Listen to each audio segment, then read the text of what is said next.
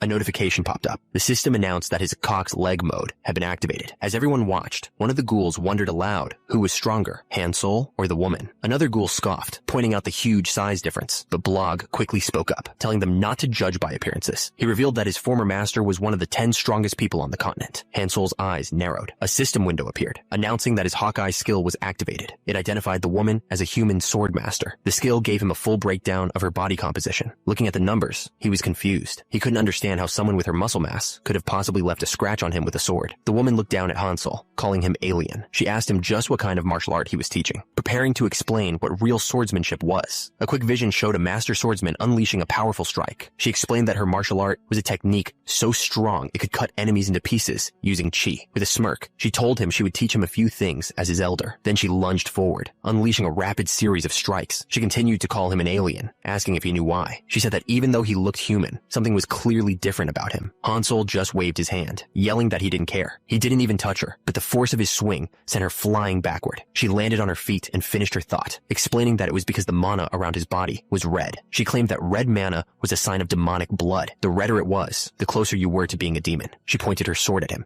yelling that no human technique could change the shape of the body like he did. As she spoke, Hansol stomped the ground, cracking it with a move called power leg press. Hansol yelled back at her, completely baffled. He told her it was just common sense. The more effort you put into your body, the more it changes. But she wasn't convinced. She just insisted that this kind of change was only possible for aliens like him. To prove her point, she powered up, her body glowing with a golden aura. She declared that this was how humans were supposed to use chi mana, and the swordswoman activated her own combat skill, a technique called a mountain of swords and a forest of sabers. Suddenly, hundreds of glowing swords filled the air, and Sol just looked up, completely confused by the magic. She explained that this was the human way of fighting, using skills to make up for what their bodies lacked. The swords rained down, and he screamed as they all hit him at once. She stood over his fallen body, calling his martial art useless. She said for a human, it was nothing but trash. She kept mocking him, questioning how his weak style could ever hope to beat a true swordsman who only thinks about winning. But Hansol, lying on the ground, just looked up at her. He asked a strange question. Were her opponents stagnated? She had no idea what he meant. As he struggled to get up, he asked how much stronger those opponents get the next day. The swordswoman just smiled, thinking it was a ridiculous question. She scoffed at his question, saying her opponents never survive long enough to get stronger. She activated her skill again, ready to end it. But Hansol wasn't down. He shot back up, his body glowing with power as he hit a perfect front double biceps pose. He started to scream, his voice echoing with raw power. He declared that people who work out will always come back the next day and beat the person who is stronger than them before. It was the core belief of a bodybuilder, constant, daily improvement. He let out a final roar, screaming about doing 10 reps. His body just kept swelling, getting bigger and bigger with each imaginary rep. He towered over the swordswoman, a giant of pure muscle. He told her it was his turn to teach her a lesson.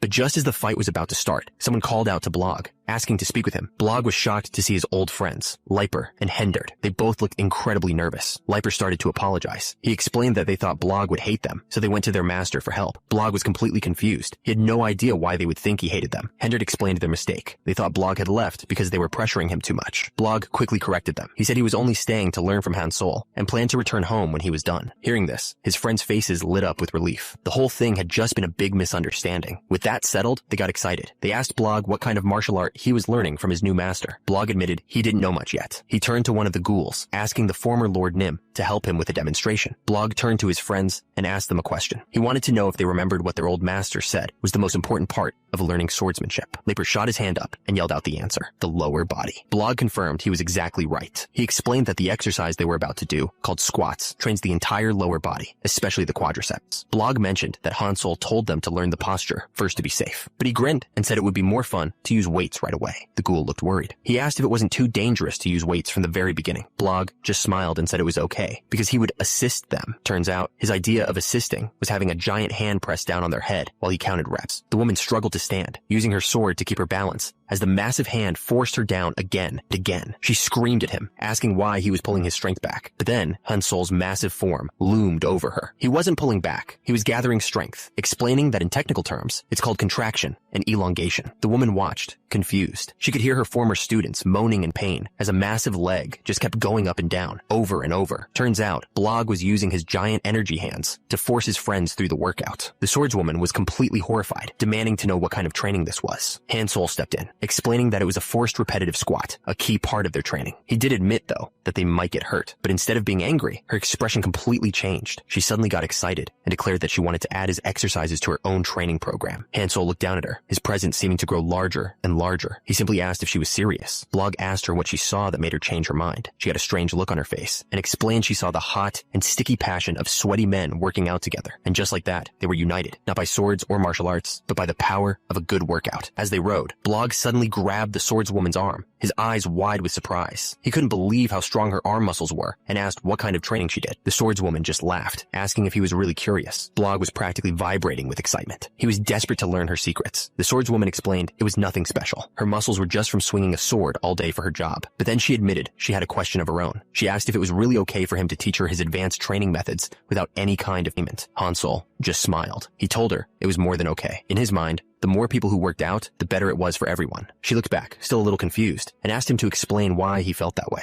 Hansol laid out his grand vision. If everyone worked out, gyms would pop up everywhere. People could study all kinds of different training methods, and everyone would get stronger together. He explained his ultimate goal, to spread the culture of health across the entire world. The swordswoman just smiled. She told him he was a lot funnier than she'd expected. She was completely on board, promising to do him a favor anytime he needed one. Blog cheered, calling Hansol a great guy. That night, they made camp. Everyone gathered around the fire, resting after a long day. As Hansol was eating, one of the men with them walked over. He looked like he had something important to say. He started to explain that his home country was a very difficult place, telling Hansol that they were extremely discriminatory. The man went on, saying it wasn't just about outsiders. His people were against magic, different beliefs, and anything that wasn't exactly like them. He explained that the system favored their own kind, especially powerful figures called prosecutors. He was genuinely worried that Hansol and the ghouls would be targeted and get hurt. Hansol listened to the man's warning and agreed. This was a serious problem. The man suggested they should probably wait a bit and think things over before heading there. But then their conversation stopped. Everyone turned to look at something happening over by the horses. Hansol walked over to the horse feed and tried a little bit. A huge grin spread across his face. He recognized the texture immediately. It was the main ingredient for oatmeal. He had found oats. For a bodybuilder, this was like finding gold. He couldn't believe it. He yelled that it was a serious problem, that only horses were eating such perfect, clean carbohydrates. The other men just watched, confused. One of them muttered about the savage boy eating animal feed, saying it probably tasted awful. As the two men ate, one of them commented that monsters must have terrible eating habits. Suddenly, Blog loomed over them, pointing a finger. He told them that a monster would be sad to hear that. He then held out a bowl of food, saying he'd tried their combat rations and seemed to think they were pretty gross. The two men looked down at the dish in surprise. The man with the mustache couldn't believe it was their ration, admitting that it actually smelled really good. They both took a hesitant bite. Instantly, their eyes shot wide open. The flavor was nothing like they expected. Tears of joy streamed down the man's face. He described the taste as sweet and mild, but with a spicy kick. The red-haired man was just as emotional. He said the subtle spices were a miracle that brought back an appetite he thought he'd lost for good. The ghoul promised to share the recipe, but only if they stopped bad-mouthing monsters. The two soldiers immediately agreed. Later that night, Hansol found the woman named Rihanna sitting by the fire. He walked up and asked her about the march planned for the next morning. He reminded her that she'd promised to do him a favor. Rihanna looked at him and confirmed that she remembered. Hansol held out his hand, showing her a pile of grain. He said this was what he wanted. Rihanna looked at it suspiciously, asking if it was just cattle feed for the creatures he was raising. He just smiled brightly and told her that no, they were going to eat it themselves. She was completely confused. She said it didn't really matter to her, but she felt bad seeing them eat food meant for animals. Another woman from Rihanna's group chimed in, agreeing with her. She told Hansol that they shouldn't be eating something they weren't used to. Hansol's friendly expression completely vanished. He glared at her, his voice low, as he demanded to know what she had just said. Rihanna's companion completely misunderstood. She told Hansol they didn't say anything wrong, and if he wanted a bigger reward, all he had to do was ask. She offered to help them upgrade their camp from simple tents to wooden houses, or even get them proper warrior clothes instead of the rags they were wearing. One of the ghouls chimed in, holding up a piece of chicken. He added that for food, all they really needed was chicken breast, since it was Hansol's favorite protein. That's when Hansol just exploded. He yelled that they were all completely wrong. This wasn't about disrespect. He launched into a lecture, explaining that eating only protein is terrible for your body, especially your liver. He went on, explaining that if you eat the right amount of carbs, your body produces something called glycogen, and that's what actually gives you the power to use your muscles. He pointed to the grain he'd shown them earlier. It was oats, a complex carbohydrate that digests slowly and gives you energy for a long time. Back on his world, he said, it was called the King of Grains for a reason. He looked at them with total passion, yelling about how there could be no better reward than something that fuels your body perfectly. For him, oats were the ultimate prize. After Hansel's big speech, everyone just stood there in silence. Rihanna looked completely lost, while the ghouls just kept flexing, as if trying to understand. But the ghouls totally got it. They started cheering for muscle growth, completely fired up about this new superfood. Blog thought he figured it out. He told everyone this must be Hansel's secret weapon to win over Ms. Rihanna. That lit a fire under the other warriors. They declared they couldn't stand losing to monsters and decided they were going to eat the oats too. They saw that Blog was already eating it, so the rest of them decided to try it as well. The ghouls didn't need any convincing. They just dove right in, stuffing their faces. Pretty soon, the entire camp was gathered around the barrel, shoveling down the oats. Even the horse was getting in on the action. And then, all at once, everyone spat it out. Turns out, the King of Grains tasted absolutely terrible. One of the warriors gagged and told Blog to spit the oats out, warning him that they were terrible. But Blog didn't spit it out. He just kept chewing thoughtfully. Then he turned around with a huge smile, saying he thought it was actually pretty tasty. Hansel was amazed. He realized Blog even had a talent for eating, which meant he'd get stronger in no time.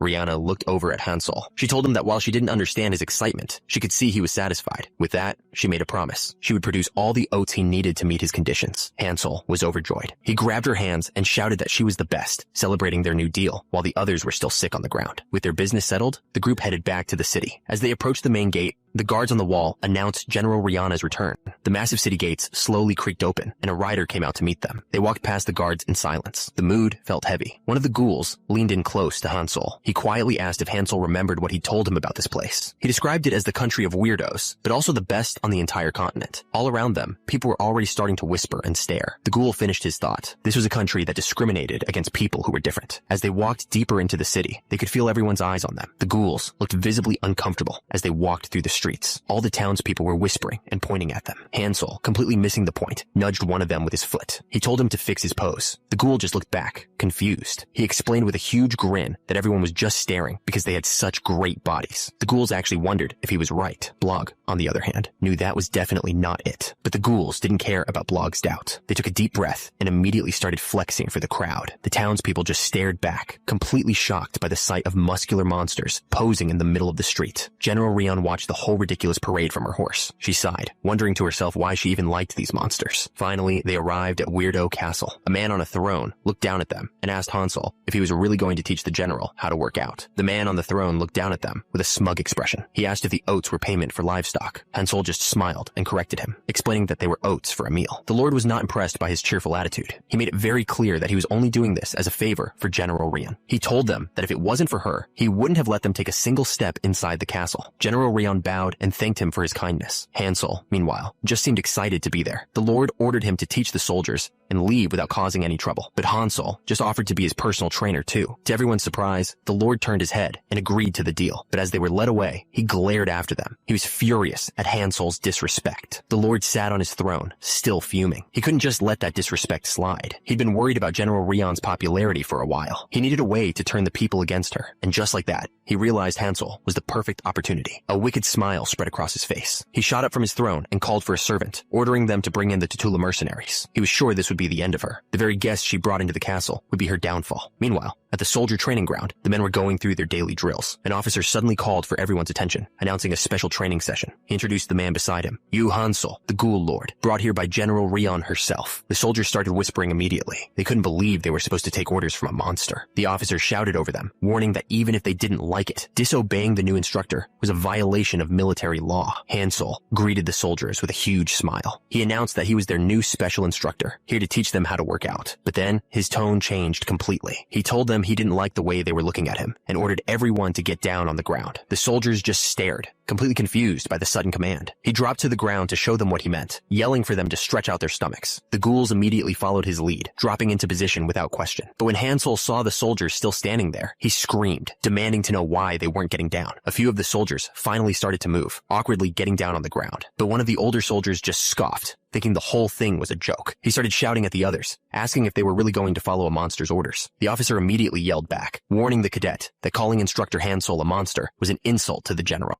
The soldier just smirked and asked the officer if he really thought so. He then questioned if following a monster's order was the same as following the general's. Down on the ground, Han Sol's expression hardened. He was getting tired of this. The soldier told everyone to get up. He yelled at them not to follow a monster's orders and to have some pride as humans. The officer put a hand on Han Sol's shoulder. He reminded the soldier that military orders are absolute and asked what the problem was. The soldier said there were lots of problems. First, he explained, humans don't take orders from monsters. His second point was about the training itself. He said there was no reason for them to do anything other than practice with their swords. And for his last point, he shouted that they had no interest in learning some savage monster's training. But before Han Sol could react, one of the ghouls stepped in front of him. He told Han Sol he could deal with this. The ghoul turned to the soldiers and pointed at Block. He suggested that if a human taught them instead, they wouldn't have a problem taking orders. As for their second problem, he said he wasn't sure which training was better since they'd never been compared. He proposed they find out within one-on-one competition. The ghoul smirked. He said as for their final complaint, about whether the training was savage or not, they should just compete to find out. He screamed the challenge right at the human soldiers. The other ghouls were completely fired up. They roared back in agreement, ready for the challenge. Han Sol just watched them, a grin spreading across his face. He seemed to be enjoying this. The lead soldier stepped forward and accepted the offer. He then turned to his superior, asking if a competition like this was even allowed. With that settled, he declared he would fight for the humans. Then he asked who would be representing the monsters. In response, one of the muscle-bound ghouls stepped forward, ready to fight. But it wasn't the soldier who answered. A different man stepped out from the crowd with a nasty grin. He laughed at the ghouls, telling them it was a shame he wasn't just some regular cadet. He boasted that he was one of the notorious Tutula mercenaries, hired directly by the Lord Count. He was ready to show the ghoul what real fear felt like. He lunged forward, screaming for the monster to die. But the ghoul didn't even flinch. He just treated the man's head like a weight and performed in one-arm press. The punch landed, and the mercenary's head snapped back. It was over in an instant. The mercenary was out cold on the ground. Someone checked on him, relieved to see he was still breathing. The muscular man walked over and told the ghoul not to be so harsh, just to show off his strength. The ghoul immediately apologized, but the man just waved it off, saying the apology wasn't sincere anyway. The ghoul was confused, wondering what he was supposed to do. With the fight over, he turned to the human soldiers. He told them that since they lost, they now had to obey him. One of the soldiers reluctantly agreed, but one of the soldiers wasn't ready to give up. He activated a combat skill, his eyes glowing with power. He screamed that he would never take orders from monsters and lunged forward to attack. The ghoul was caught completely off guard,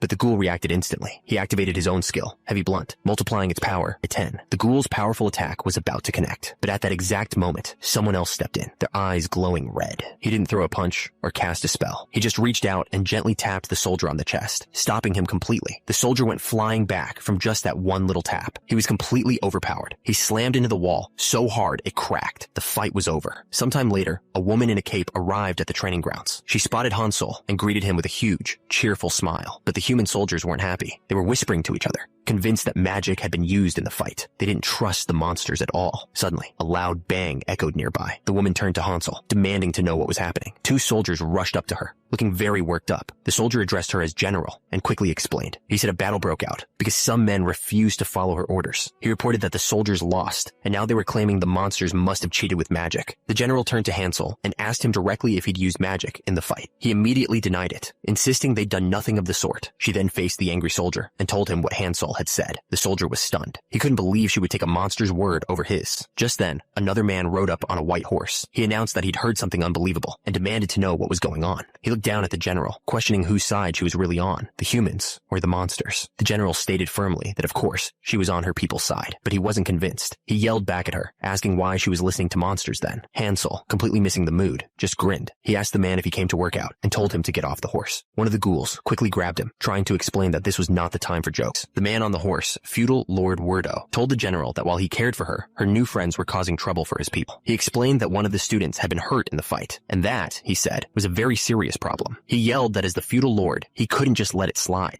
So, as feudal Lord Wordo, he made his decision. He pointed at General Ryan and exiled her for 2 years. The general's eyes went dark with rage. The lord immediately looked terrified, realizing he might have gone too far. The human soldiers immediately started shouting. They begged him to take back the order and just let them kill the monsters instead. But Wordo wasn't listening. He was still thinking about the look in the general's eyes, admitting to himself he'd almost wet his pants. With the chaos still settling, General Ryan turned to Han Sol. She apologized for not being able to take care of him properly after bringing him into this mess. But Han Sol just smiled and told her not to worry about it. He knew that things don't always go according to plan. The general then asked the lord to at least let the monster's friends stay, as they had promised. The lord agreed, and with that, everything was settled. That's when the general exploded, screaming for everyone to be quiet. She laid into the soldiers, furious that they would dare talk back to the lord's order. her. When one of them tried to argue, she immediately shut him down. She called them brats, saying she now realized their problem wasn't just prejudice, but a total lack of respect. But then she said maybe this was a chance for things to change. She bowed her head, accepting her fate. She said it was time for her to step aside so that new people could grow. She thanked the Lord, saying she'd use the 2 years of exile to rest before coming back. As she thought about the future, the soldiers couldn't believe it. They whispered amongst themselves, wondering if their general was actually going to leave. Suddenly, General Ryan let out a wild laugh. She said things would be fun when she came back. The ghoul just stared, completely confused by her behavior. Later that night, things were quiet. On a castle wall, a man was counting his earnings. He thought to himself that if he just kept this up a little longer, he'd have enough money to quit doing dirty work for good. He remembered someone named Belle loved flowers and wondered if he should open a shop for her. The thought made him blush. He opened a locket, looking at a picture of his family. He promised his daughter that he would be home soon, but that memory was from a long time ago. It was from before everything burned. His entire village had been set on fire, and people ran for their lives. He screamed as his world burned around him. The entire village was in chaos, engulfed in flames, and watching it all from above was a man with blue hair. He let out a quiet, chilling laugh. He turned to his captive, a woman named Elise, and said it had been a while. He laughed, saying their hometown was giving them such a beautiful welcome. Behind him, a massive creature held Elise tightly. He held out his hand, mockingly asking his princess for a dance. Elise just stared back at him, saying nothing. He took her hand anyway. He started humming a tune, forcing her into a slow dance right on the edge of the cliff. Below them, the entire village burned to the ground. A man named Blog and his companions said goodbye to their master and the others, getting ready to head out. As they walked, she asked Blog why he was with her. He explained that he didn't have any training that day and heard they were going to gather something. He told her he'd asked for permission to come along, and whoever was in charge had said it was fine. She suggested they visit a certain place, but Blog immediately got nervous. He was worried they'd get in trouble if the feudal lord found out. She just laughed off his concerns, completely sure of herself. With a big smile, Blog agreed, and she told him she would lead the way. As they walked, she complimented him, saying his voice sounded much stronger now. He just laughed, happy to hear it. She teased him, saying if he got a little braver, she'd even marry him. He shot back, asking if she wasn't like 60 years old already. That was the wrong thing to say.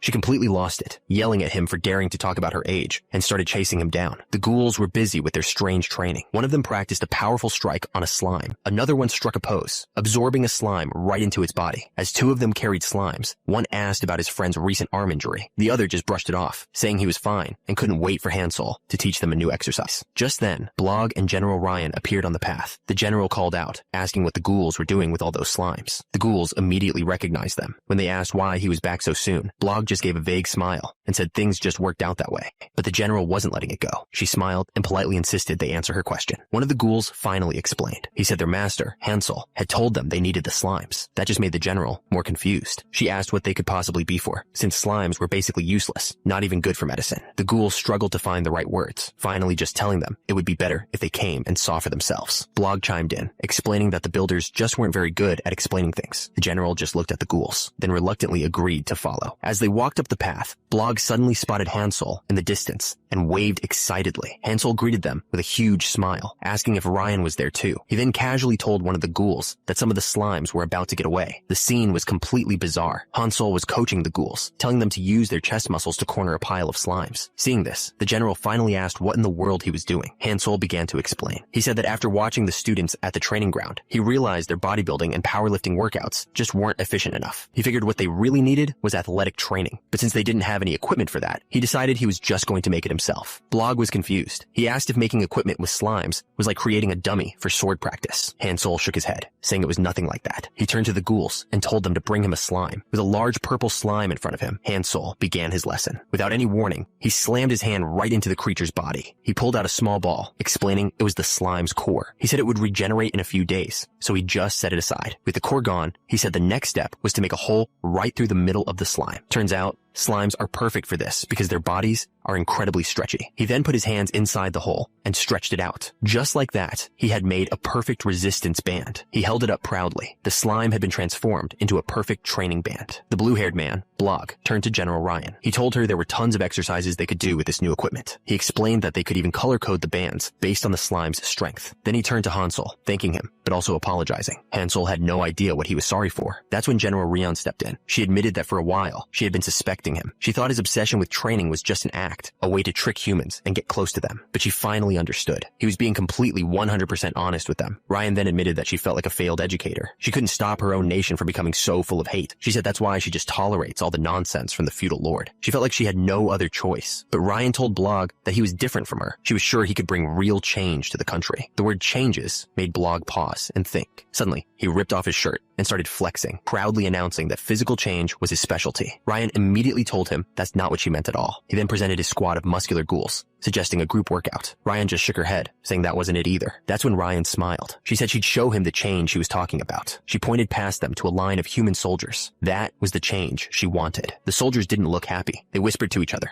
deciding to hear what the monster instructor had to say first. One of them warned that they weren't there because they lost and told him not to try anything weird. Then, in front of everyone, General Rian turned to Hansol. She asked if she could leave her kids in his hands. Hansol was thrilled. He flexed, officially welcoming the new members to his team. Meanwhile, in another part of the country, a group of knights rode hard through the darkness. Turns out, big changes were happening everywhere. A commander struggled to calm his horse as it panicked. They had arrived at a village that was being burned to the ground. The commander ordered everyone to get off their horses. He explained that their enemy was a monster called a zombie. He warned his men that if they got bitten, they'd become one too. He told them to protect their horses just as carefully as they protected themselves. The soldiers stood ready. With the warning given, the commander raised his sword high. Then he gave the order to charge, and his soldiers rushed into the fight. The soldiers plunged into the burning village, and the fight for survival began. From above, you could see the whole town was engulfed in flames, with tiny figures clashing in the street. But somewhere else, a man with blue hair was watching. He looked panicked, desperately trying to get someone named Betterman to stop. He tried to reason with them, explaining that if they interfered, a woman named Ryan might get involved too. But a creature that looked like a dog just kept barking, completely ignoring him. He finally snapped and screamed at the stupid dog to be quiet. The creature whimpered for a moment, then immediately started panting happily again. With a strange smile, he started petting the creature. He calmly told Betterman to just wait a little longer. Then, with a huge, twisted grin, he revealed the truth. The zombies attacking the village weren't real. They were just props. Meanwhile, at the Wordo Duchy training grounds, an instructor was lecturing a huge group of soldiers. He explained that every person has a limit to how much stamina they can use in one day. He flexed his arm to make a point. He told them that because their energy was limited, they had to focus on training only the specific muscles they actually needed for a fight. The instructor got everyone's attention, telling them to stretch and get ready for the bench press, just like Hansol wanted. The soldiers yelled back, ready to start, but a man with blue hair suddenly stepped in, suggesting they do CrossFit instead. The instructor had never even heard of it. So, he explained that CrossFit was a method of continuous, high-intensity training using a bunch of different exercises. He said the goal was to train different parts of the body at the same time, making them strong all around. He looked at the soldiers and ghouls. He told them that forming groups for the workout would create teamwork and trigger their competitive side, which was perfect since they weren't comfortable with each other yet. He announced that he'd already made the teams. All they had to do was ask the portly ghoul who was holding the list. That's all it took. The entire group, humans and ghouls alike, roared with excitement. And with that, the training began. Former enemies were now side by side, pushing their limits together. Far away from the training ground, a real battle was happening. While soldiers and ghouls were lifting weights, others were fighting for their lives. The soldiers were completely surrounded, trying to hold their ground against the endless wave of monsters. Back at the camp, the training didn't stop for a second. Everyone pushed themselves, jumping with everything they had. That's when the blue-haired instructor heard something in the distance, a faint siren. He turned to the man with the face paint, asking what that sound was for. He'd heard it several times already. The man explained that the feudal lord was personally raiding zombies near the castle. The siren was a signal for backup, which meant the enemies were stronger than they'd expected. But the instructor didn't seem to care about any of that. He just turned back to the trainees and yelled at the fourth group, telling them to lower the weight before they hurt themselves. The man with the face paint just watched. He realized the instructor truly didn't care about anything else. The commander raised his sword, congratulating his soldiers on their hard work. He told them that their scouts had found the enemy's base. It was at the end of the path, and this was their chance to end the fight for good. The entire army roared, ready for the final push. He raised his sword one last time, calling out to his soldiers. Then, he gave the order to charge. His soldiers rushed forward, crashing right into the wave of monsters. They cut through the zombies, their glowing blades lighting up the darkness. One of the men warned his lord that they might be going too deep into the horde, but the commander just smiled. He told him not to worry. Zombies are stupid and have no tactics. All they needed was strength and numbers to win. The commander watched his men tear through the horde. He was sure they were pushing through just fine. He screamed at his soldiers not to slow down, telling them that war was all about momentum. His voice boomed over the battlefield, ordering them not to stop until every last opponent was gone, but someone else was watching from the shadows. A voice mocked their simple plan, guessing that's exactly what they were thinking. With a snap of the fingers, the ground erupted. A massive blast sent the charging soldiers flying. That's when the real enemy showed himself. His name was Ben, and he was the one who had set this whole trap. Ben looked down on the surviving soldiers. He told them he'd been watching, and that they clearly didn't understand the first thing about war. He explained their mistake. Spears were for real battle, while swords were just for showing off. Ben gave the order, and his monster charged forward. He mocked them, pointing out how useless their swords were. They couldn't help each other or stop the enemy from charging. He called their teamwork a joke. The commander screamed Ben's name in fury. Ben just smiled, casually saying it had been a while. He called him Wordo. Wordo didn't waste any time. He swung his sword right at Ben, but Ben blocked it easily. He even held his own sword in his mouth to prove a point. Then he told Wordo that he'd grown old. Wordo was furious. He demanded to know how Ben still looked the same after all this time, knowing he couldn't use energy to stop aging like General Ryan. Ben just shrugged. He said he didn't need to train his energy for something like that. Instead,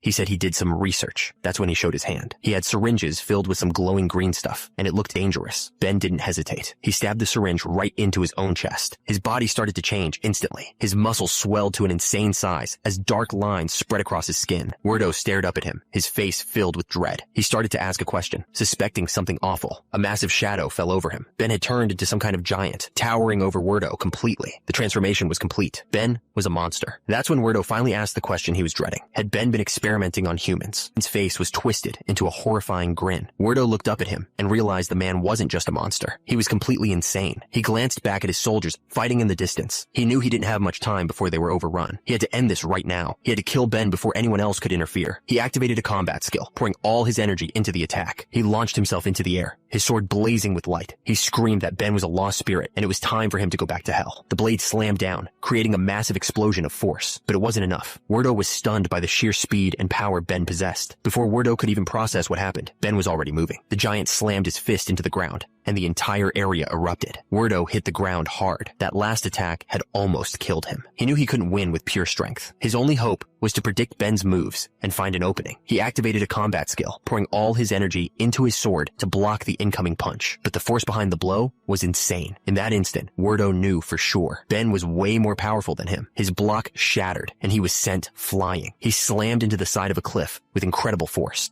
The crash carved a huge trench through the forest, a clear sign of Ben's monstrous power. Wordo's whole body was trembling. He knew it was over. Ben was just too strong. Wordo couldn't wrap his head around it. Even with those strange experiments, there was no way anyone should be this strong. Ben grinned, saying he knew exactly what Wordo was thinking. He explained that his power was simple. It was just progress, and called him an idiot for not realizing it. He told Wordo that his biggest problem was being stuck in the past. By focusing only on swords, he never got any stronger. He looked down at him with disgust, calling him a fool who never learned anything new. Wordo tried to argue back, bringing up the incredible strength of General Ryan. Ben just smirked, saying he knew her very well. But then Ben asked him a simple question. Did he even understand what an average was? He pointed right at him, telling him to just look at the situation they were in now. Wordo asked what he meant by that, and then his eyes widened. It all clicked into place. Ben's creatures tore through Wordo's army. It wasn't a battle. It was a slaughter. Ben asked if Wordo really thought they were evenly matched. The answer was obvious. This was a complete massacre, driven by overwhelming strength. Ben explained that just because one person is strong, it doesn't mean they're the standard for everyone. Wordo couldn't believe it. His soldiers were losing. Ben looked down at him, completely unimpressed. He asked if Wordo was seriously still in denial after seeing all this. He was done talking. He told Wordo to just die. The system announced his move, combat skill, 9 hidden twin sword. With a single swing, he unleashed a massive wave of energy straight at Wordo. Just as the attack was about to hit, one of Wordo's soldiers jumped in front of him. He screamed for his commander to get back, ready to take the full force of the blow. But Wordo didn't stay. He turned and ran. He left his loyal soldier to face the monster all by himself. Ben watched him go, laughing. He couldn't believe Wordo was still only thinking about saving his own skin. The soldier knew it was over for him. He used his last breath to scream at the others to retreat. He told them the battle was lost. Their only hope was to run back to their own land without stopping. He urged them to follow their lord and live to fight another day. With his men safely escaping, he turned to face his fate. He shouted his name was Ivan, ready for his final stand. Ben's attack came down with incredible force. Ivan didn't stand a chance. His sword shattered. The soldiers rode hard, leaving the battlefield behind. One of Ben's monsters asked if it should chase them, but Ben told it to stand down. He said there was no need. They already knew exactly where the soldiers were going. going. He called Werdo an idiot, guessing that he'd run back and gather everyone he could to fight them. And in doing so, Werdo was just making their job easier. Far away, Werdo was riding for his life, completely panicked. He couldn't get the image of those monsters out of his head. He had no idea how anyone could possibly beat them. As Werdo and his men ran for their lives, he couldn't wrap his head around what he'd just seen. It was impossible. Meanwhile, somewhere else entirely, Hansel was in the middle of his own kind of battle. He just kept lifting, counting every single rep. His face was pure focus. Nothing else in the world mattered except the next number. He just kept riding, his mind racing. This couldn't be happening. The images of those monsters were burned into his mind. He had no idea how anyone could possibly fight them. His entire army was running for their lives. It was a total disaster. The numbers just kept climbing into the hundreds of thousands. He was in his own world. His focus was absolute. Nothing else mattered but the next repetition. Far away, the soldiers galloped on, not daring to look back. The commander finally broke, demanding someone explain what had just happened. A soldier rode up beside him and introduced herself as Rumi. She told him she could report on the situation, and he ordered her to speak. Rumi laid out the grim numbers. Out of 400 soldiers, 347 were either dead or infected. With 27 more injured, they only had 26 people left who could actually fight. She continued, adding that even with the 100 soldiers back at the castle, the rest were just trainees or already hurt. Commander was losing it. He couldn't believe he was supposed to win a war with just 126 soldiers. Rumi suggested they call back General Rian for help, but the commander knew it was hopeless, yelling that by the time she arrived, it would be too late. Then Rumi came up with a wild idea. She asked what if they got help from the monsters living in the castle. The commander looked at her, completely confused. She explained that their leader, Hansel, was strong enough to fight General Rian to a standstill. Since they'd given them food and a place to stay, she figured they might be willing to help. The commander thought about it for a second. The idea was to fight monsters with other monsters. A huge grin spread across his face. He loved it. He shouted that they were going with that plan. 3 days later, soldiers on horseback rode up to the castle walls.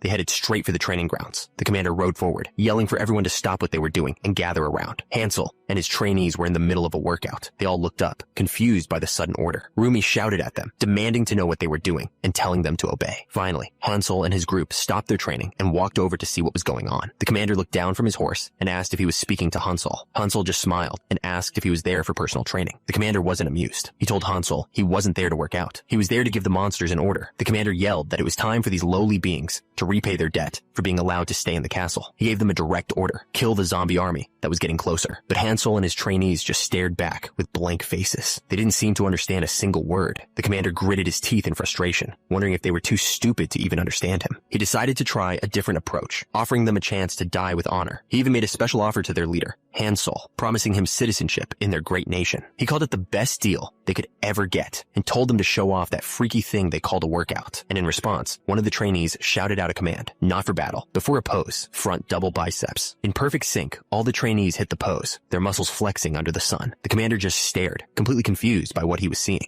One of the trainees proudly explained that this was called bodybuilding. Hansel chimed in, adding that this is how you show off after a good workout. The commander completely lost it. He screamed that this wasn't a joke, and if they didn't fight, they were all going to die. But Hansel's face darkened. He shot back that if they get injured, they can't work out. His voice was dead serious as he asked if the commander would take responsibility for any muscle loss. The man was speechless. He had no idea what Hansel was even talking about. The commander felt a terrifying pressure coming from behind him. He immediately thought he needed to apologize for what he'd just said, but it was Hansel who spoke up. He sincerely apologized for his earlier statement. The commander, trying to get things back on track, ordered everyone to move out, but Hansel wasn't preparing for battle. He just grinned and announced that since they were all rested, it was time to start the workout over from rep 1. The female soldier had seen enough. She told her commander to forget it, saying she never really expected them to help in the first place. The commander made a new decision. He told her to call for General Ox. The soldier seemed a little worried by the name. As they rode, she explained that while General Ox had a bad personality, his strength was almost as great as General Ryan's. With their new plan in motion, he gave the order to gather all the soldiers at the castle gates. The human commander was ready for a fight, promising to show these zombies what they were capable of. But below the castle walls, a massive army of the undead was gathering. They marched straight for the main gate, a silent, unstoppable wave. Up on the wall, General Ox watched them come. The commander next to him looked terrified, and for good reason. The sheer size of the horde was insane. It was a sea of zombies, stretching as far as the eye could see. Just as they reached the bridge, General Ox suddenly roared for them to wait. He yelled that he knew they had a leader, someone who could actually think. He begged them to stop and just talk about the situation. The horde stopped. At the front, a small group led by a truly massive creature stood waiting on the other side of the bridge. The one leading the monsters was a woman named Elise. Elise. Up on the wall, General Ox stared in disbelief. Elise sounded annoyed. She asked what they wanted to talk about. General Ox yelled back that even though the monsters had a bigger army, his men were trained soldiers. He warned her that taking the castle wouldn't be easy, so Elise offered a different way to settle things. She suggested an one-on-one fight, a representative from their side against a representative from hers. The winner would decide the whole war. Elise grinned, finding the idea interesting. She accepted the deal. General Ox looked pleased. This was exactly what he wanted. Without hesitation, General Ox leaped off the castle wall. He landed on the ground and stared down the army, demanding to know which one of them would be coming forward to fight. From the crowd of monsters, a giant, muscular creature stepped forward to answer his challenge. The creature let out a deep groan, and its single red eye started to glow intensely. Then it threw its head back and roared. Its muscles started swelling. General Ox looked his opponent up and down. He had to admit, the creature had an impressive build, but he wasn't impressed by size alone. He challenged the monster to prove it had the skills to back it up. Without waiting for an answer, he charged forward. The monster didn't even flinch. It just raised a single fist to block the attack. The impact was huge, sending a shockwave out from where they met. General Ox grunted, surprised by how solid the creature was. It was like hitting a wall of rock. The monster didn't give him a moment to think. It immediately started throwing a flurry of heavy punches. General Ox barely got his sword up in time to block the final crushing blow. The monster spat out a cloud of green smoke, but General Ox was fast enough to dodge it. He landed a short distance away, relieved he'd moved in time. He looked at the creature with genuine curiosity. He'd never seen an undead with a body like that, and wondered how it was even possible. The monster didn't answer. It just tensed up, recognizing that its opponent was incredibly strong. Then, without any warning, the creature turned and started running. General Ox stared after it, completely stunned. He couldn't believe it was trying to run away from the fight. He roared in anger and charged forward, yelling that this duel would only end when one of them was defeated. But the monster wasn't just running away. It was running towards something specific, and it was almost there. General Ox paused, a confused look on his face. Something didn't feel right about this at all. The monster had run towards a figure waiting in the distance. From the castle wall, a soldier screamed for the general to be careful. Something was flying right at his opponent. Suddenly, another massive figure landed on the battlefield. He was furious, demanding to know who dared to interrupt their sacred fight. Before Ox could even react, the newcomer slammed his fist into him with incredible force. Then, a third person appeared, a man with blue hair and a twisted grin. He started laughing, mocking the idea of a sacred battle. He asked if his opponent really understood why he'd agreed to this duel in the first place. He explained that it was all a setup. General Ox was the only unpredictable person left in the entire area, and he needed him out of the way. The whole chase was a trick. The monster wasn't running away. It was luring Ox into a trap, and he fell for it completely. The blue-haired man laughed again, insulting the general for having a brain as simple as his name suggested. Up on the walls, the soldiers could only watch in horror. They were completely powerless to help. General Ox was completely beaten. Lying on the ground, he begged them to spare his life. The blue-haired man smiled and said they would spare him. Then he called out to someone named Frank, a huge, white monster with a helmet effortlessly picked up the general's body. Without a word, Frank just tossed him high into the air. General Ox looked down and saw exactly what was waiting for him. He screamed as he fell right into the middle of the zombie horde. An old ghoul pointed forward, and the crowd swarmed over the general. Up on the wall, the soldiers could only watch in terror. Their strongest fighter was gone. The blue-haired leader of the horde called out to the man on the wall. Wordo, they offered him a deal. Give up the castle, and they'd let him live. Wordo yelled back, refusing to hand over his nation to someone who had given up their humanity. The leader just laughed. They admitted the deal was off, and they were never going to spare him anyway. With a single word, they pointed forward and gave the order to attack. The entire horde surged forward, a massive wave of bodies rushing the castle. Wordo screamed for the archers to fire, but down below, the soldiers panicked, admitting they'd never even used a bow before. He clenched his fist, furious at the chaos. One of his soldiers turned to him, desperately asking what they should do. Wordo just stood there, completely silent. He didn't answer the soldier. His mind was somewhere else, remembering a time he was asked what to do, and his only answer was that he didn't know. He remembered screaming those words in absolute terror, turning to run for his life. His only thought had been to escape, to get away from the danger as fast as he could. He could still hear their voices in his head, calling him a coward for running. An old commander's words came back to him, a sharp reminder that only cowards run. He remembered a woman's patronizing smile as she worried aloud about how easily scared he was. Someone else had even joked about it, saying his talent for running away was the only thing keeping them safe. But the worst memory of all was the one he couldn't escape. A woman crying his name, begging for help as she was dragged away, and he had done nothing. He screamed that he never wanted to run away. In fact, he wanted to stay and fight more than anyone else. He yelled about the heavy weight of being the one responsible, asking if anyone had ever been in his shoes. He knew he was a cowardly leader who couldn't take responsibility. But even so, he He was desperate to keep his people safe. Tears streamed down his face as he screamed for someone, anyone, to save him. He was begging Hansel and his followers. He apologized for ever looking down on working out and for judging them. He told them they could kill him 1,000,000 times. All he asked was that they save his people, his soldiers, and his country. He fell to his knees, pressing his head to the ground in a final, desperate plea. As Werdo begged, Hansel finally spoke. He just wanted to know one thing. Did the man want to work out? Werdo looked up, completely confused. Hansel told Werdo he didn't need his life, but there was a condition. He grinned, surrounded by his crew. The personal training fee for Werdo was going to be extremely high. As Hansel's crew stood ready, one of the soldiers stepped forward. He told them that he and his men wanted to help fight, but one of the muscular guys immediately shut him down, yelling at the newbie to watch himself.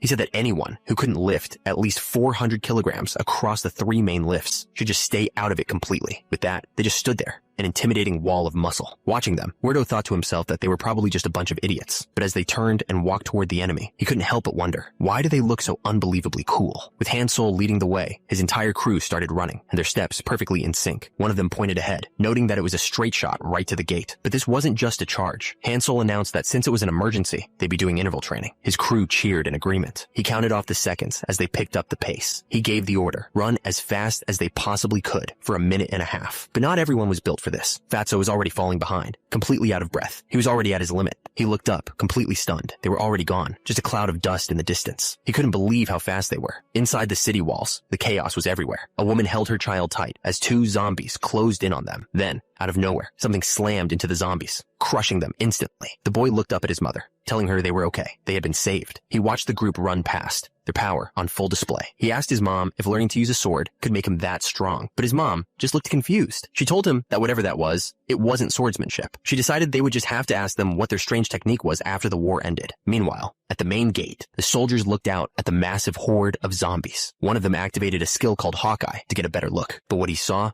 didn't make any sense. He saw a group of what looked like zombies running towards them, shouting nonsense. He figured they must be thirsty. Fatso ran up to Halsin, looking panicked as he tried to explain the situation. He started to say that the creatures were zombies, but Halsin cut him off. He told Fatso not to bend his back while resting because it was bad for his posture. One of the other men explained that the zombies had no thoughts and were just driven by hunger. He figured they were just moving corpses, so he wouldn't feel bad about taking them down. With the enemy identified, Fatso turned to Halsin and asked him what he was going to do. Halsin looked over at the main gate. A huge crowd of zombies was already pushing its way through. A huge grin spread across his face. He had an idea. He would just push them all out with his chest muscles. Fatso was completely speechless. Halsin asked what was wrong. Fatso quickly insisted that it was a great plan, and then asked if he could be the one to lead the team. Halsin just smiled and told him to do as he wished. A strange grin spread across Fatso's face. He was clearly excited to be in command. He didn't waste a second. He started shouting orders, sending the first 2 groups to spread out and guard the villagers. He then ordered groups 3 and 4 to climb the castle walls, telling the human soldiers to join the fight. His last order was for the 5th group to go help Hansel, and sure enough, Hansel was at the gate, using his own body to hold back the entire zombie horde. Fatso stared in complete shock. The insane plan was actually working. He suddenly started yelling for everyone to block the gate. A human commander echoed the order, explaining that even with Hansel holding the line, zombies could still slip through the sides. But one of the soldiers shouted back that it was impossible. The gate was completely destroyed, and there was nothing left to block the entrance with. But just then, one of the human soldiers spoke up. He said he knew this would happen. He revealed what he brought with his fellow seniors, a giant, impossible-looking weight. The other soldiers couldn't believe it. One of them recognized the man as an useless swordsman and wondered how they were even lifting that thing. But the ghouls knew exactly what they were seeing. It was a walking lunge. One of the ghouls yelled for them to keep moving, but the human soldier leading the group had stopped, his face covered in sweat. He had no idea what was wrong. Turns out, the ghoul's legs were completely worn out. He told the soldier he couldn't move anymore. The soldier started begging, telling his senior he couldn't do this to them. The ghoul calmly explained that he knew how much the soldier cared about their bodies, but he warned that if they pushed too hard, they might get injured. His biggest fear wasn't dying. It was getting an injury that would stop him from being able to exercise later. So he dropped to his knees, begging them to leave him and go on. The soldier just screamed in disbelief. This was not what he wanted to hear. The soldier screamed, wondering how anyone could possibly lift this thing. He was at his absolute limit. But then, his vision cleared. He saw Hansel standing at the gate, a picture of pure power. Suddenly, the soldier felt like he could do it. The old lord of the ghouls saw the soldier suddenly glowing with a strange energy and called out his name in shock. That's when one of the ghoul leaders started barking orders. He told Group 5 to protect the soldiers carrying the giant kettlebell. He then ordered the kettlebell group to push forward and block the entrance. The soldier gritted his teeth, pouring every last bit of his strength into the push. With one final command to march, The entire group moved as one, a wall of muscle and determination heading straight for the gate. From the gate, Hansel watched as the team made their final push, carrying the massive kettlebell forward. The soldier and the ghouls strained under the impossible weight, their bodies screaming with the effort. With one last heave, they slammed the kettlebell into the entryway, perfectly blocking the gate. After it was done, the soldier and the ghoul just stood there, completely drained and dripping with sweat. They had given it everything they had. That's when Hansel walked up to them. He told them he was impressed with how carefully they carried the kettlebell. He looked at the exhausted crew and told them they did a good job. One of the ghouls threw his fist in the air, yelling that they had finally blocked the castle entrance. They had done it. With the gate finally blocked, Hansel gave the kettlebell group the order to take a well-deserved rest. But the battle wasn't over. The ghoul chief immediately started shouting new commands, telling every other group to join Hansel and push the zombies back. Without a moment's hesitation, the ghouls charged forward, getting into formation for the attack.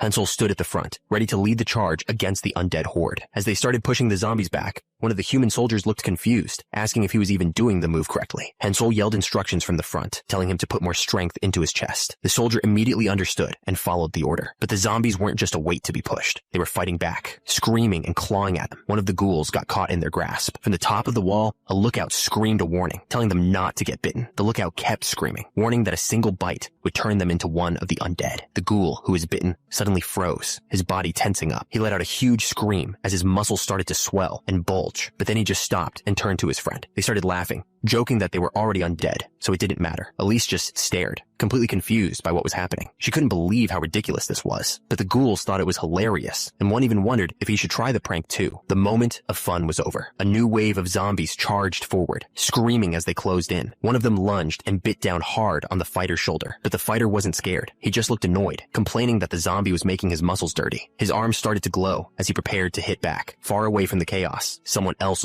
was watching the battle. He couldn't understand what he was seeing. Ghouls were fighting alongside humans, and it made no sense. But then, he started laughing. He admitted to himself that he never expected things to turn out like this. His amusement quickly faded. He focused on the lone figure, holding back the horde at the gate. He gave his undead army a single command: attack that man. He wasn't going to just watch anymore. He leaped down, his eyes glowing with a dark energy as he joined the fight himself. On the ground, the human soldiers fought with everything they had. They were doing this for their fallen leaders, General Even and General Ox. They screamed for revenge as they charged, but the blue-haired man met their attacks easily, his massive blade stopping them cold. The sound of their weapons clashing rang out. He was on a completely different level. The commander stopped Elise, telling her to step aside. He then yelled down to the battlefield, pointing Hansel in a new direction. He pointed towards the two figures watching from afar, screaming that they were the ones who caused all of this. He shouted down to the group, carrying the massive weight. He told them he couldn't see clearly, but they just needed to go straight for the guy with the blue hair. The soldier, leading the charge, looked up and yelled back that he understood. He quickly turned to one of the ghouls and asked if he could handle this alone. The ghoul replied with absolute confidence. With that settled, the soldier got into position. A powerful energy began to build around him. Then he unleashed his skill, the reverse pec deck fly. His muscles exploded in size as he pushed his arms back, creating a massive wave of force. Watching from the wall, the commander could only stare in complete shock. He whispered that it was a miracle. The commander yelled that a miracle was happening right before his eyes. The massive weight was actually moving forward, pushing everything out of its way. But the man with the blue hair, watching from a distance, just scoffed. He called them all worthless. He turned to the woman next to him, Elise, and asked if she agreed. Elise admitted that while she didn't want to step in, this was definitely not what she expected. Hearing that, the blue-haired man got to his feet. He stood up and faced the soldier, who had just cleared the path. The two of them were about to clash. That's when the blue-haired man's muscles started to grow, his body changing in an instant. He transformed into a huge, shadowy monster. With one hand, he stopped the massive kettlebell dead in its tracks, but the soldier didn't even hesitate. He just kept charging forward, ready to fight. The soldier's punch met the monster's. The impact was insane, sending a shockwave out from where their fists connected. Neither of them moved an inch. The soldier stared back with pure determination, but the monster just grinned, his eyes glowing. He was actually enjoying this. Monster pushed back, matching Hansel's strength completely. Their fists were locked together, and neither one was giving an inch. The creature demanded to know why he was interfering. Hansel yelled back that it was because he was bullying potential gym members. Suddenly, Hansel's grip tightened on the monster's face. The creature grunted in pain, unable to break free. With a roar, Hansel lifted the monster clean off the ground by its head. He screamed that he was protecting his people. Then he slammed the monster's head straight into the ground. The monster couldn't believe it. The grip was impossibly strong. The creature struggled violently, screaming for Hansel to let him go. Hansel just looked down and calmly asked if that was all he had. His muscles bulged. He told the monster that now it was his turn. Hansel unleashed his next move, the mountain climber. He lifted the monster by its head and drove it straight into the earth. The impact shattered the ground beneath them. The crack he created just kept going. going, tearing a massive trench across the battlefield. But he wasn't done. Hansol was dragging the monster through the dirt at an impossible speed. Far from the main fight, a woman in a hat watched silently. Next to her, a huge wolf creature let out a roar, spitting out a pile of bones. Meanwhile, another battle was raging on. A warrior was locked in a fierce fight with a shadowy monster. The woman watched him, worried. She knew he was in serious danger. From the shadows, a commander gave a new order: eliminate all the risks. A creature covered in blades stood at attention, ready to move. And just like that, the hunt was on. The bladed creature and the wolf took off, speeding through the forest. The two creatures finally clashed in a blur of motion. Their fight was so fast, all you could see were the sparks from their blades hitting. The bladed creature stopped and demanded to know who the woman was. She introduced herself as Rain, explaining she was related to someone named Ryan. Rain easily blocked attacks from multiple creatures at once. The main one then gave her a mission: go find someone named Ben. The wolf creature charged forward, but Rain just smirked. She mocked them, asking if they really thought simple swordsmanship would be enough to stop her. The creature simply replied that yes, it did. It stood ready, blades extended, prepared to prove her wrong. But while they were distracted, another group saw their chance. One of them yelled for the others to pull. They were using some kind of massive slingshot, pulling back a huge ball of energy. With a final shout, they let it go. The energy projectile flew through the air, heading straight for its target. The massive ball of energy, a skill called Heavy Blunt, shot through the air. But it wasn't just one. High above, the attack multiplied by 10. Down below, the crowd could only stare up in horror. A moment later, the sky fell. The energy blasts rained down like a meteor shower, creating massive explosions across the battlefield. In the middle of the chaos, a leader started yelling out orders. He sent the first group to check the village for any zombies that were left. He then ordered the second group to guard the front gate while it was being repaired. Finally, he told the third and fourth groups to stop pushing the enemy back and to start a real fight. Watching from a tower, one of the men seemed worried. He admitted that the half-monster Hansen was powerful, but said the real threat was the one leading the war, a monster named Gulord. Just then, a giant, shadowy figure appeared, looming over everything. Meanwhile, an old man watching from afar remembered a legend his grandfather told him, a story about monsters who had once sided with humans. The memory was of the War Dragon, a legendary hero from a great war. The bald creature on the battlefield paused. He had no idea why that name suddenly popped into his head. The fight was intense. Hansol grabbed the creature and slammed its head into the dirt. In an instant, the creature's head hardened, growing sharp spikes all over. It then smashed its spiked head right into Hansol's chest. But the attack didn't even faze him. Hansol just held the creature in place and calmly started giving instructions on which muscle to use. Elsewhere on the battlefield, Hansen was being held by the throat. He was losing his mind, wondering what in the world these lunatics were doing. The creature struggled, realizing its head was completely stuck. As it panicked, one of the monster dogs started barking wildly. The creature unleashed its special skill, Bone Aid. Turns out, it was a mix of wind magic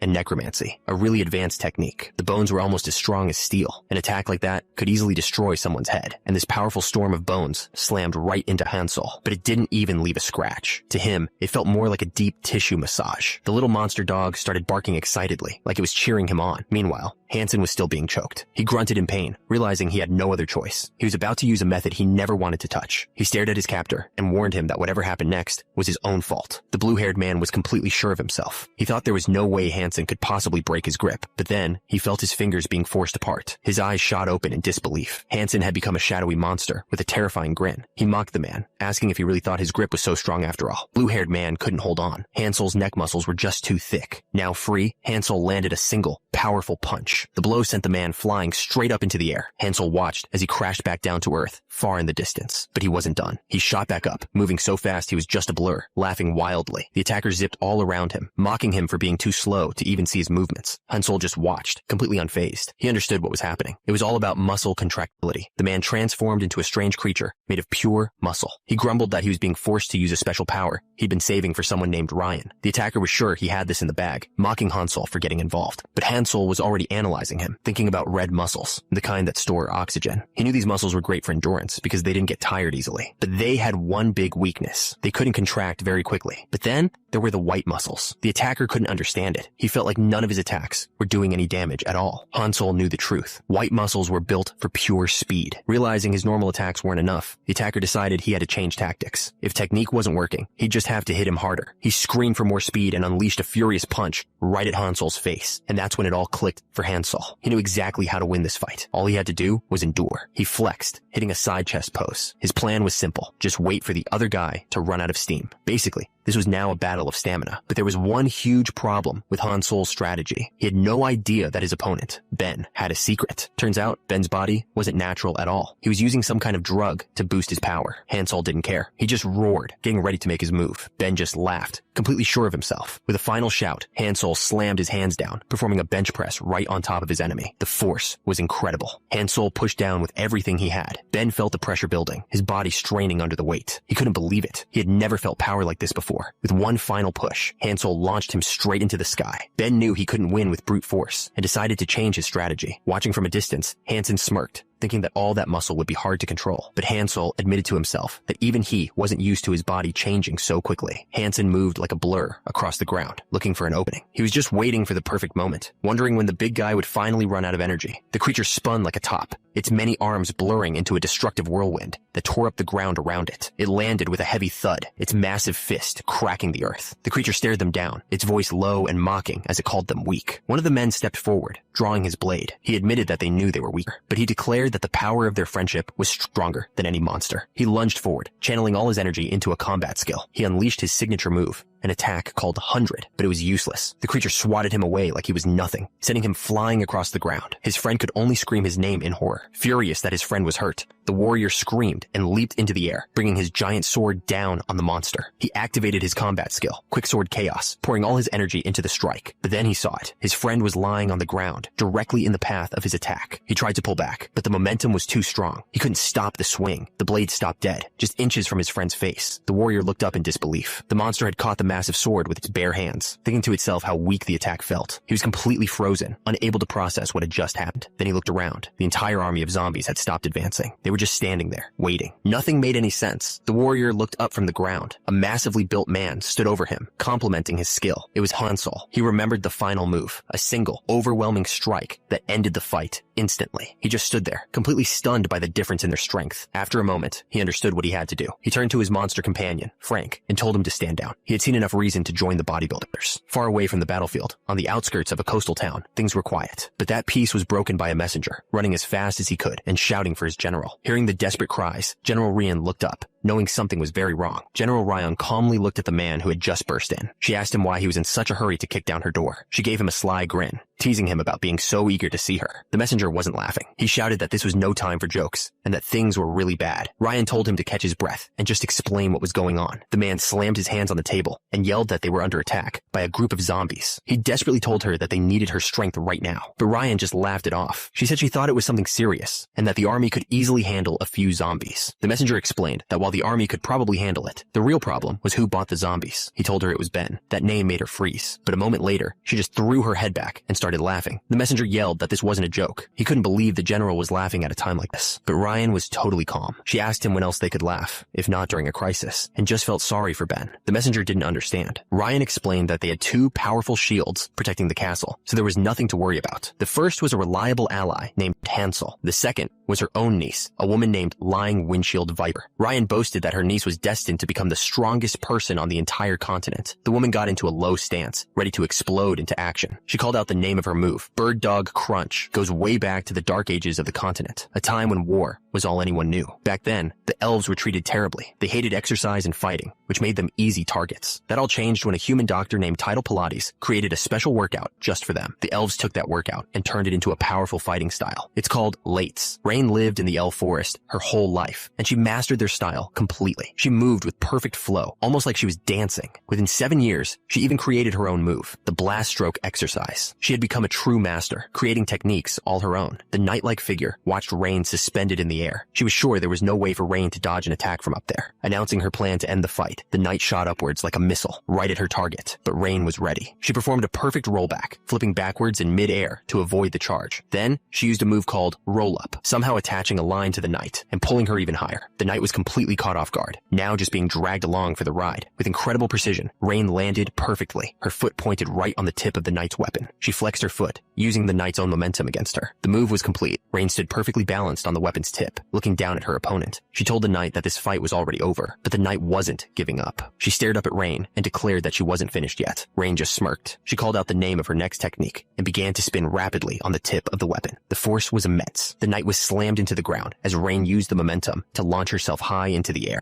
Looking down from above, she casually asked her opponent why she didn't try a spin move like that herself. The knight shot back that she didn't take advice from the enemy. Rain just smiled and insisted that she really should try it. As the knight charged again, Rain suddenly suddenly mentioned that her sword was kind of similar to her aunt's. But then she added that compared to her aunt's, the knight's weapon was basically nothing. With that, she unleashed a massive, swirling attack. She looked back with a smirk, wondering aloud if the knight's weapon was really anything special at all. Miles away, General Ryan took a drink. She had a strange feeling that someone was talking about her. Back on the battlefield, the knight was completely overwhelmed by the storm of blades. Even as she was being pinned down, she screamed at Rain to just die already. But her defiance meant nothing. The attack slammed down with incredible force. A system message appeared, calling her a powerhouse of physical strength. Rain calmly pointed out that the knight was losing her balance and wondered what she would do now. Surrounded by a fiery energy, Rain leaned in and announced it was time to end this. Rain unleashed another move, a powerful kick called hyper-extension. The kick landed with so much force, it sent the creature flying across the ground. Watching him, the creature thought that Rain had to be exhausted by now, but it knew the gap in their strength was just too big. It couldn't understand. Why wasn't he getting tired? Why wasn't he taking any damage? It started to wonder what kind of body he even had. In a final burst of anger, it lunged forward, screaming in its mind for the monster to just fall down already. But Rain just punched forward, yelling that he was thinking the exact same thing. The monster knew exactly what it was using. This was a drug made for someone named Ryan. It was powerful enough to match an elder dragon. The monster brought its giant fist down, ready to end this, but Rain caught it. He yelled that this just meant he needed to work out even harder. He held the massive punch completely still. That's when the monster started to sweat. It realized the side effects of the drug were already kicking in. It turned and ran, desperate to find the neutralizer before it was too late. Rain watched it go, completely confused. He called out, asking what kind of drugs it was using to change its body like that. The creature stumbled, letting out a pained cry as its body started to fail. The creature suddenly collapsed, vomiting a strange yellow liquid all over the ground. Rain watched, trying to figure out what was wrong. He wondered if it was a nutritional problem, but a system message told him that wasn't it. The creature gasped for breath, its body glowing with a sickly yellow light. It knew it needed to take the shot to reverse the effects, but then it stopped. Tears streamed down its face as a question hit it. Why was it even fighting in the first place? It looked up at Rain with a pained expression and suggested they just stop fighting. It started laughing hysterically, saying it was a waste of life to fight in such a beautiful world. Rain just crossed his arms. He agreed. He didn't want to fight either. But Rain reminded the creature that it was the one who started all of this. He was furious. He yelled at the creature, asking if it had any idea how many people couldn't even exercise because of its actions. The creature panicked at Rain's scary face. It started apologizing, screaming that it didn't even know why it was doing any of this. It collapsed to the ground, crying out that all it wanted was to save someone named Elise. Rain froze. He questioned the name, and the creature confirmed it was Elise. The name triggered a memory, a dark and painful one. In the flashback, a woman was tied to a post. She was already dead. This was all for revenge. Her face was still, her eyes closed. This was the woman he was trying to save. But then his mind twisted. He started laughing, asking himself if he was really there for revenge. He held up the syringe, complaining that the drug was messing with his head and causing him pain. He jammed the needle into his neck, screaming that he'd almost forgiven Rain for a second. His body started to twist and swell. He knew he had to finish this before the side effects kicked in. The creature promised this would be the end. Rain could only stare, completely shocked by what he was seeing. He was sweating, his eyes wide with disbelief. But then, something else caught his attention. A person was falling from the sky. The figure hit the ground hard. It was a woman in armor, and a broken syringe lay beside her. The story jumps back 32 years, to a place called Weirdo Country. In a training yard, a young man was practicing hard with a wooden sword. Another boy with glasses sat nearby, reading a book as he watched his friend. He suddenly looked up and asked Weirdo if he knew why the people in their country had so little mana. This was Ben, back when he was 17 years old. Weirdo seemed annoyed by the question, asking why he would even need to know that. And this was Weirdo, also 17. Ben told him to listen, reminding him that as the next successor to the country, it was something he should definitely know. Ben just smiled, confident he was about to make his point. Weirdo kept hitting the training dummy, yelling that Ben was going to tell him anyway, so it didn't matter if he was listening. Ben just laughed, telling Weirdo he knew him well. Weirdo finally stopped, out of breath. He told Ben to just get on with it. He stood there, waiting to hear the answer, so Ben began to explain. He said that mana was completely different from physical strength. It was delicate, and the more emotional someone was, the smoother their mana would flow.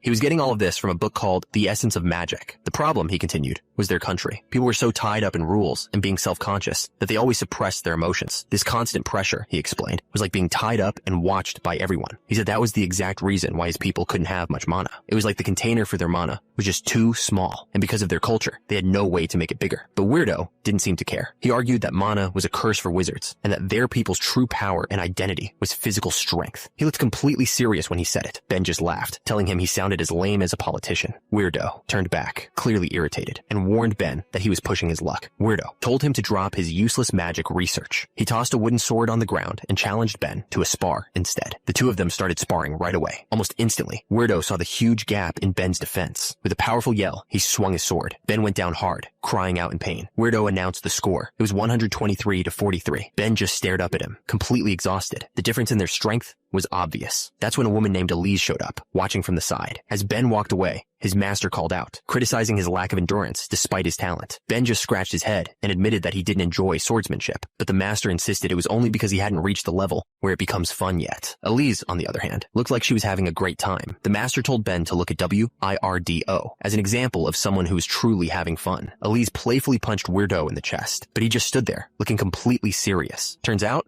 Weirdo wasn't enjoying it one bit either, but a voice from the side cut in, disagreeing with the master. The person claimed it wasn't about fun. Ben just didn't have any talent for the sword. Ben spun around, furious, demanding to know who said that. The master just laughed, saying Ben's outburst almost made him forget to introduce someone. A woman with dark hair watched from nearby, looking amused by the whole thing. He announced that starting today, Ben would have a new sparring opponent. He called her his special student, Elise, and there she was, a girl with white blonde hair, holding a wooden sword and looking completely calm. Elise just laughed. She didn't think they could win, even if both of them attacked her at the same time. Ben couldn't believe what he was hearing. He yelled out, calling her a mere woman.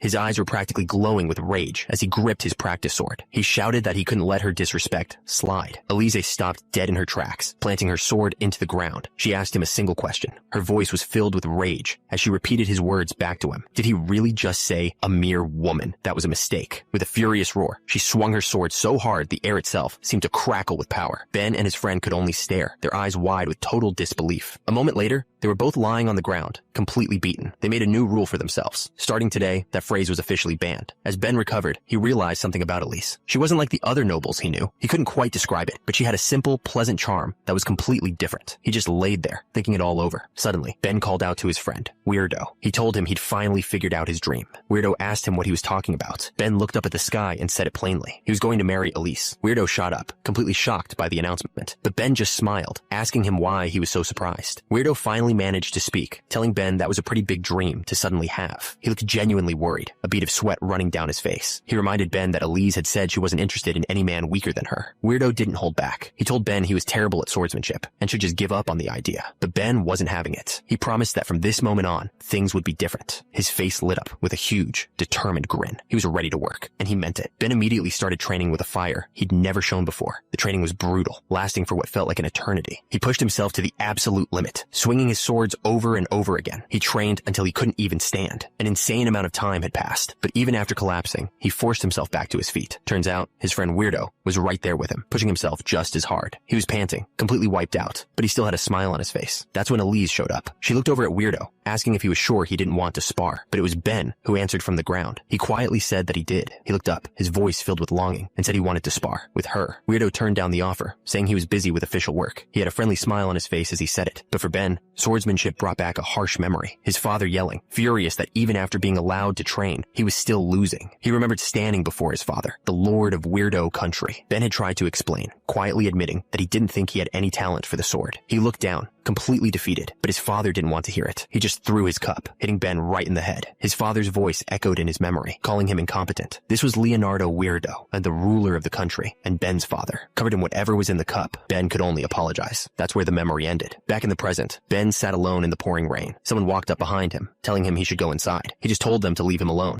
but they weren't having it. They yelled back, completely refusing to believe he was fine. Suddenly, a girl with white hair grabbed him from behind. Ben was shocked. It was Elise. She grinned, asking how anyone could possibly be okay when they looked so sad. She told him he didn't know how to enjoy life, and that he needed to follow her. She just grabbed him and started pulling him through the rain. Ben didn't even have time to argue. Then, the memory shifted to someone else. This was Weirdo, and he was watching Elise from a distance. He just couldn't figure out how she could be smiling all the time. He started to wonder, was she this happy just because she was with him? The more he thought about it, the more it seemed to make sense. That's when a new idea started to form in his head. What if it wasn't Ben she had feelings for? What if it was him? The thought alone was enough to make him feel like the happiest guy in the world. He felt like he was on top of the world. Sometime later, at the training ground, people were talking. A rumor was going around that Ben had confessed to Elise, and she turned him down. They couldn't believe the two weren't dating, and Weirdo heard every word. The news hit him. Ben got dumped? A single thought crossed his mind. Maybe he still had a chance. He was sure of it now. He was right all along about Elise. Without wasting another second, he took off running. He was sure of it. She felt the same way he did. He had to tell Elise that he liked her. No, it was more than that. He loved her. He decided he didn't care about his father's disapproval. He just kept running, his mind completely made up. He was even willing to give up his own family, as long as he had her by his side. Nothing else mattered. Finally, he arrived at a house, panting as he leaned against the door. He thought that as long as he had her, he would be the happiest man alive. He was completely out of breath, his heart pounding. Someone inside heard him and walked over to open the door. The door creaked open, but what Ben saw wasn't what he expected. His face twisted in horror. A cold voice called out his name. The story flashes back to the day before. Ben was confronting Elise, asking why she rejected him when she'd admitted she had feelings for him too. He reminded her that he'd trained hard just because she said she liked stronger guys. He tried to convince her that even though he wasn't the best, he was still winning sometimes. He'd begged her to just think about it. But then, Elise's body erupted in a wave of blue energy. Ben just stared, completely stunned by the sudden power. She looked at her hands and explained the truth. She was born with a body overflowing with mana.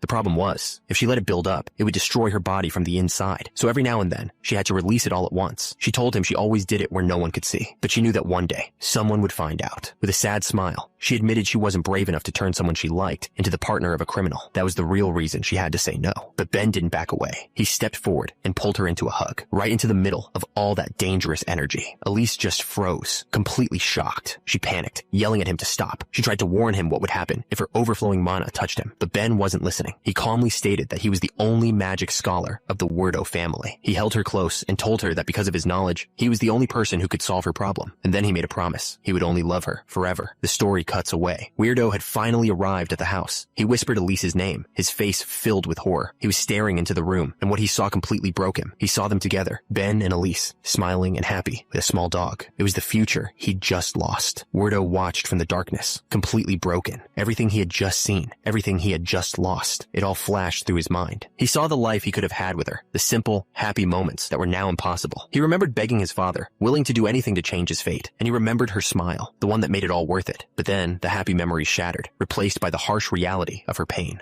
Ben rushed to her side, yelling her name and asking if she was all right. She tried to calm him down, explaining that her mana had been getting stronger lately, causing this to happen more often. She told him not to worry, but he was worried. Her words only made him realize how much danger she was really in. He told Elise how scared he was when she collapsed. He decided he wouldn't leave his lab for a while. It was time to keep his promise. He just needed her to do one thing, wait for him. He was sure it wouldn't take long. He'd found something, an element that could make her body stronger. He begged her to let him find a cure so they could live a long life together. He just couldn't give up on his love. But his experiments, they were creating monsters. Far from the lab, Weirdo stood completely stunned. He could only call out Elise's name. Elise turned to face him, a black wolf at her side. She told him she could smell him from a distance. Then she asked if he had feelings for her too. Weirdo's face turned red with anger. He screamed that they were doing fine, that they were happy before all of this. Elise looked surprised. She explained that she never thought of him like that, and she was sorry if he misunderstood. Elise's hand glowed with blue energy. She raised a serious question for him. She asked Weirdo if he could truly love her, even if her magic made her a criminal. She pointed out that he knew all of this, but chose to ignore it. Weirdo yelled back, admitting he was too afraid to stand up to his father back then. He tried to insist that things were different now, but he was completely overwhelmed. A loud hiccup cut him off. He couldn't even speak straight. He fell to his knees, covering his face in shame as he apologized. Elise just stood there, watching him fall apart. The memory changed. It shifted to a dry, cracked land where a lone person worked endlessly under the sun. The memory shifted. It showed a land baked dry by the sun, where people worked themselves to the bone just to survive. That desperation quickly boiled over into rage. An angry mob gathered outside the castle, demanding their lord come out and make it rain. From a window high above, a man with a white beard pointed out the crowd to Weirdo. He called them their people. He admitted that while he wished it would rain, he wasn't a god. He couldn't control the weather. Weirdo looked down, completely lost. He asked his father what they were supposed to do. His father then asked him a question. Did Weirdo think the people hated him? He shook his head. He explained that the people didn't need a solution. They just needed someone to release their anger on, someone to take all the blame. The father grinned, saying there was someone who could take his place. Weirdo, confused, asked who he meant. His father's smile was terrifying. He said it was Elise, the girl Weirdo had just confessed his love to. Weirdo's face went pale. His father actually thanked him, saying that even a useless son could be helpful sometimes. He grabbed Weirdo by the collar, explaining that if his son hadn't said anything, he never would have known a witch lived in their land. Weirdo was horrified. He couldn't believe his father would use the woman he loved as a sacrifice. His father didn't listen. He just slapped him hard across the face. He called his son an idiot, yelling that a future ruler couldn't be controlled by his feelings. He said that if he didn't teach Weirdo a lesson now, he'd cause a lot of trouble later. Then he screamed for the guards. He ordered them to throw his own son in prison. Weirdo wasn't staying locked up. He escaped through the window, climbing down a rope towards the town square below. He knew he was going against his father's orders, but he decided he wouldn't listen, at least not this time. He pushed his way through the people, thinking that even if he couldn't have her, he would never stand by and watch her die. And then he saw her. The guards had already cornered Elise and were closing in. She spotted him in the crowd and screamed his name, begging him to save her. The people in the crowd recognized him and started to whisper amongst themselves. They wondered if the Lord's son was helping the witch. The whisper whispers quickly turned into shouts. The mob decided that if he was an ally of the witch, he should be executed too, no matter who his father was. He heard every word. A furious look crossed his face as he prepared to fight. Elise's voice cut through the noise, screaming his name, but the mob didn't care. They were ready to tear him apart. In that instant, a horrible vision filled his mind. He saw Elise, her eyes empty and lifeless. He saw the guards closing in on her, while the crowd just stood by and watched. He saw himself, broken and bleeding, holding her body after he had failed to save her. The thought of that future made something inside him snap. A raw scream of pain and fury tore from his throat. And just like that, the vision shattered into pieces. Back in reality, a small creature was sent flying. A voice screamed Elise's name in horror. It was Hansel. His eyes burned with rage as he roared at the person responsible, telling them to get lost. He didn't just throw a punch. In his mind, this was a one-armed dumbbell press. The punch landed with incredible force, completely crushed. The guy he hit went down instantly. It was over in a single strike. Hansel wasn't done. His movements became simpler, more direct. He decided his next move would be a bench press. The small creature that had been sent flying screamed Elise's name in absolute terror.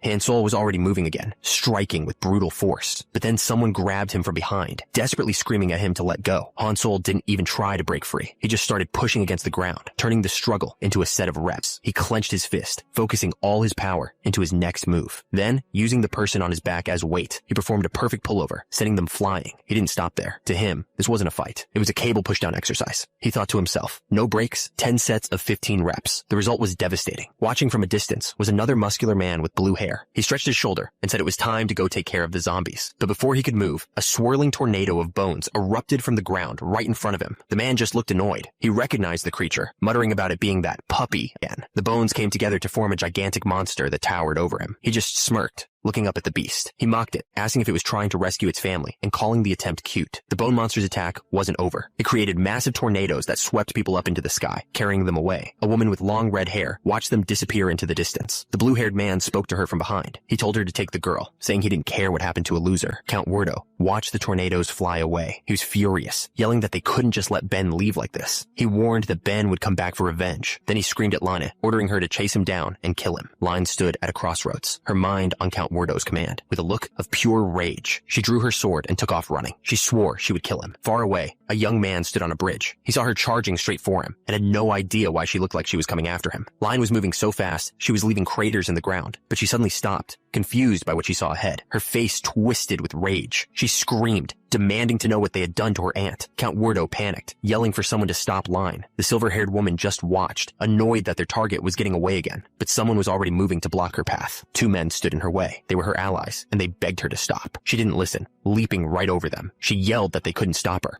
They shouted back that they knew, but they had to try anyway. Without hesitating, they launched themselves after her. They caught up and grabbed onto her sword, using their combined weight to pull her back. The muscular one yelled out the name of the move he was using, but Line wasn't just being held back. She was preparing a move, using their resistance to build power. With a massive burst of force, she shot into the air like a rocket. The two men who tried to stop her could only watch in disbelief. She landed perfectly, right in front of the silver-haired woman. The woman swung her sword to block, but then she realized her mistake. Line wasn't aiming for her at all. She was going for the count. Line didn't even bother to block properly. She just stopped the sword with her hand, pinning the woman down. But just as she was about to move past her, someone else stepped in. It was one of her own allies. He clenched his fist, ready to do what he had to. Without any warning, he grabbed her and threw her back with all his strength. The man, Blog, told his ally Line to stop. She looked up at him, completely stunned that he would get in her way. Line had landed perfectly. She stood over Blog, who was still on the ground after throwing her. She looked him over, commenting that while he used to just have a pretty face, he had a good body now too. But then she mocked him, asking if he really thought he could hit anyone with movements that slow. Her words clearly hit their mark. Blog just stared down at his hand, sweating. He couldn't believe it. He really thought he had gotten stronger. Ignoring Blog, Line turned back to her main target. She lunged at Werdo, screaming that he had to take responsibility for what happened to her family. All he could do was apologize, but she didn't want an apology. She told him to just die and brought her sword down with everything she had. Werdo let out a terrified scream, but just as Lena's sword was about to come down, something stopped her. A hand clamped down on her leg, holding her in place with incredible force. Werdo looked up and shouted his name in relief. It was Hansel. Line was completely helpless. Her own attack turned against her, but Hansel wasn't thinking about saving anyone. To him, this was just a cable pull-down exercise. He started doing reps, slamming her into the ground again and again. After a few reps, he stopped, looking a little worried. He explained that he'd just been fighting someone tough and couldn't control his strength. He looked down at Line's motionless body, wondering if he'd accidentally killed her. Hansel figured she wasn't dead, but she definitely wasn't moving. Sometime later, inside the Werdo castle, a woman shot up in bed. screaming Weirdo's name. She looked around, totally confused. A young boy standing by her bed let her know she was finally awake. The boy explained they were in a guest room at the castle. He said that Hansel had asked him to look after her and offered to get her anything she needed, but she only had one question. She needed to know where Count Weirdo was, though she didn't expect the kid to tell her. To her surprise, the boy told her everything. He said the Count was getting personal training from Hansel and even offered to take her right to them. She immediately agreed. She needed to see this for herself. The boy led her deep into the mountains. She couldn't believe the Count would be in a place like this, but the kid just told her he was. She was sure he was lying. Who would train in such a dangerous place? The boy just told her to trust him. She felt like an idiot. There was no way he'd lead someone who tried to kill the Count right to him. But that's when the boy pointed ahead, shouting that he could see Hansel. She couldn't believe it. They were actually here. The boy started waving, calling out Hansel's name. Down below, someone was gasping for air, completely exhausted. A pair of hands trembled on the ground, barely able to hold on. A weak voice called out Lina's name. It was Count Weirdo. And then she saw the full picture. Hansel was sitting on a heavy cart, and Count Weirdo was on his hands and knees, pulling him like an animal. The system called this workout Santa Claus bear walking. Hansel was practically glowing. Turns out, something Weirdo said had inspired him. The system announced that new skills were being created. The system announced that Weirdo's cries had triggered something. A new skill had been gained. Down below, Weirdo was desperately begging Rain for help. From a cliff above, Rain and the boy watched it all happen. The system confirmed the new skill was called Trainer Mind, and that it was fusing with his Calm skill. Hansel looked down at Weirdo with a big, happy smile, but his words were terrifying. He asked if Weirdo liked the exercise so much that he wanted to die. That's when the fusion finished. Hansel gained an epic passive skill, Psychopath Trainer. His face twisted into a crazed grin as he asked again if Weirdo really wanted to die. Weirdo was completely terrified. He couldn't understand what the hell Hansel was saying. He screamed for Rain at the top of his lungs, telling her that Hansel was going to kill him. But Rain didn't look worried. She looked completely pleased, almost glowing with happiness. Weirdo let out another scream. Turns out he wasn't alone anymore. A whole group of people were now doing the same workout, all pulling carts right behind him. Far away from Hansel's training grounds, life in the kingdom continued. Inside the castle, a serious meeting was taking place.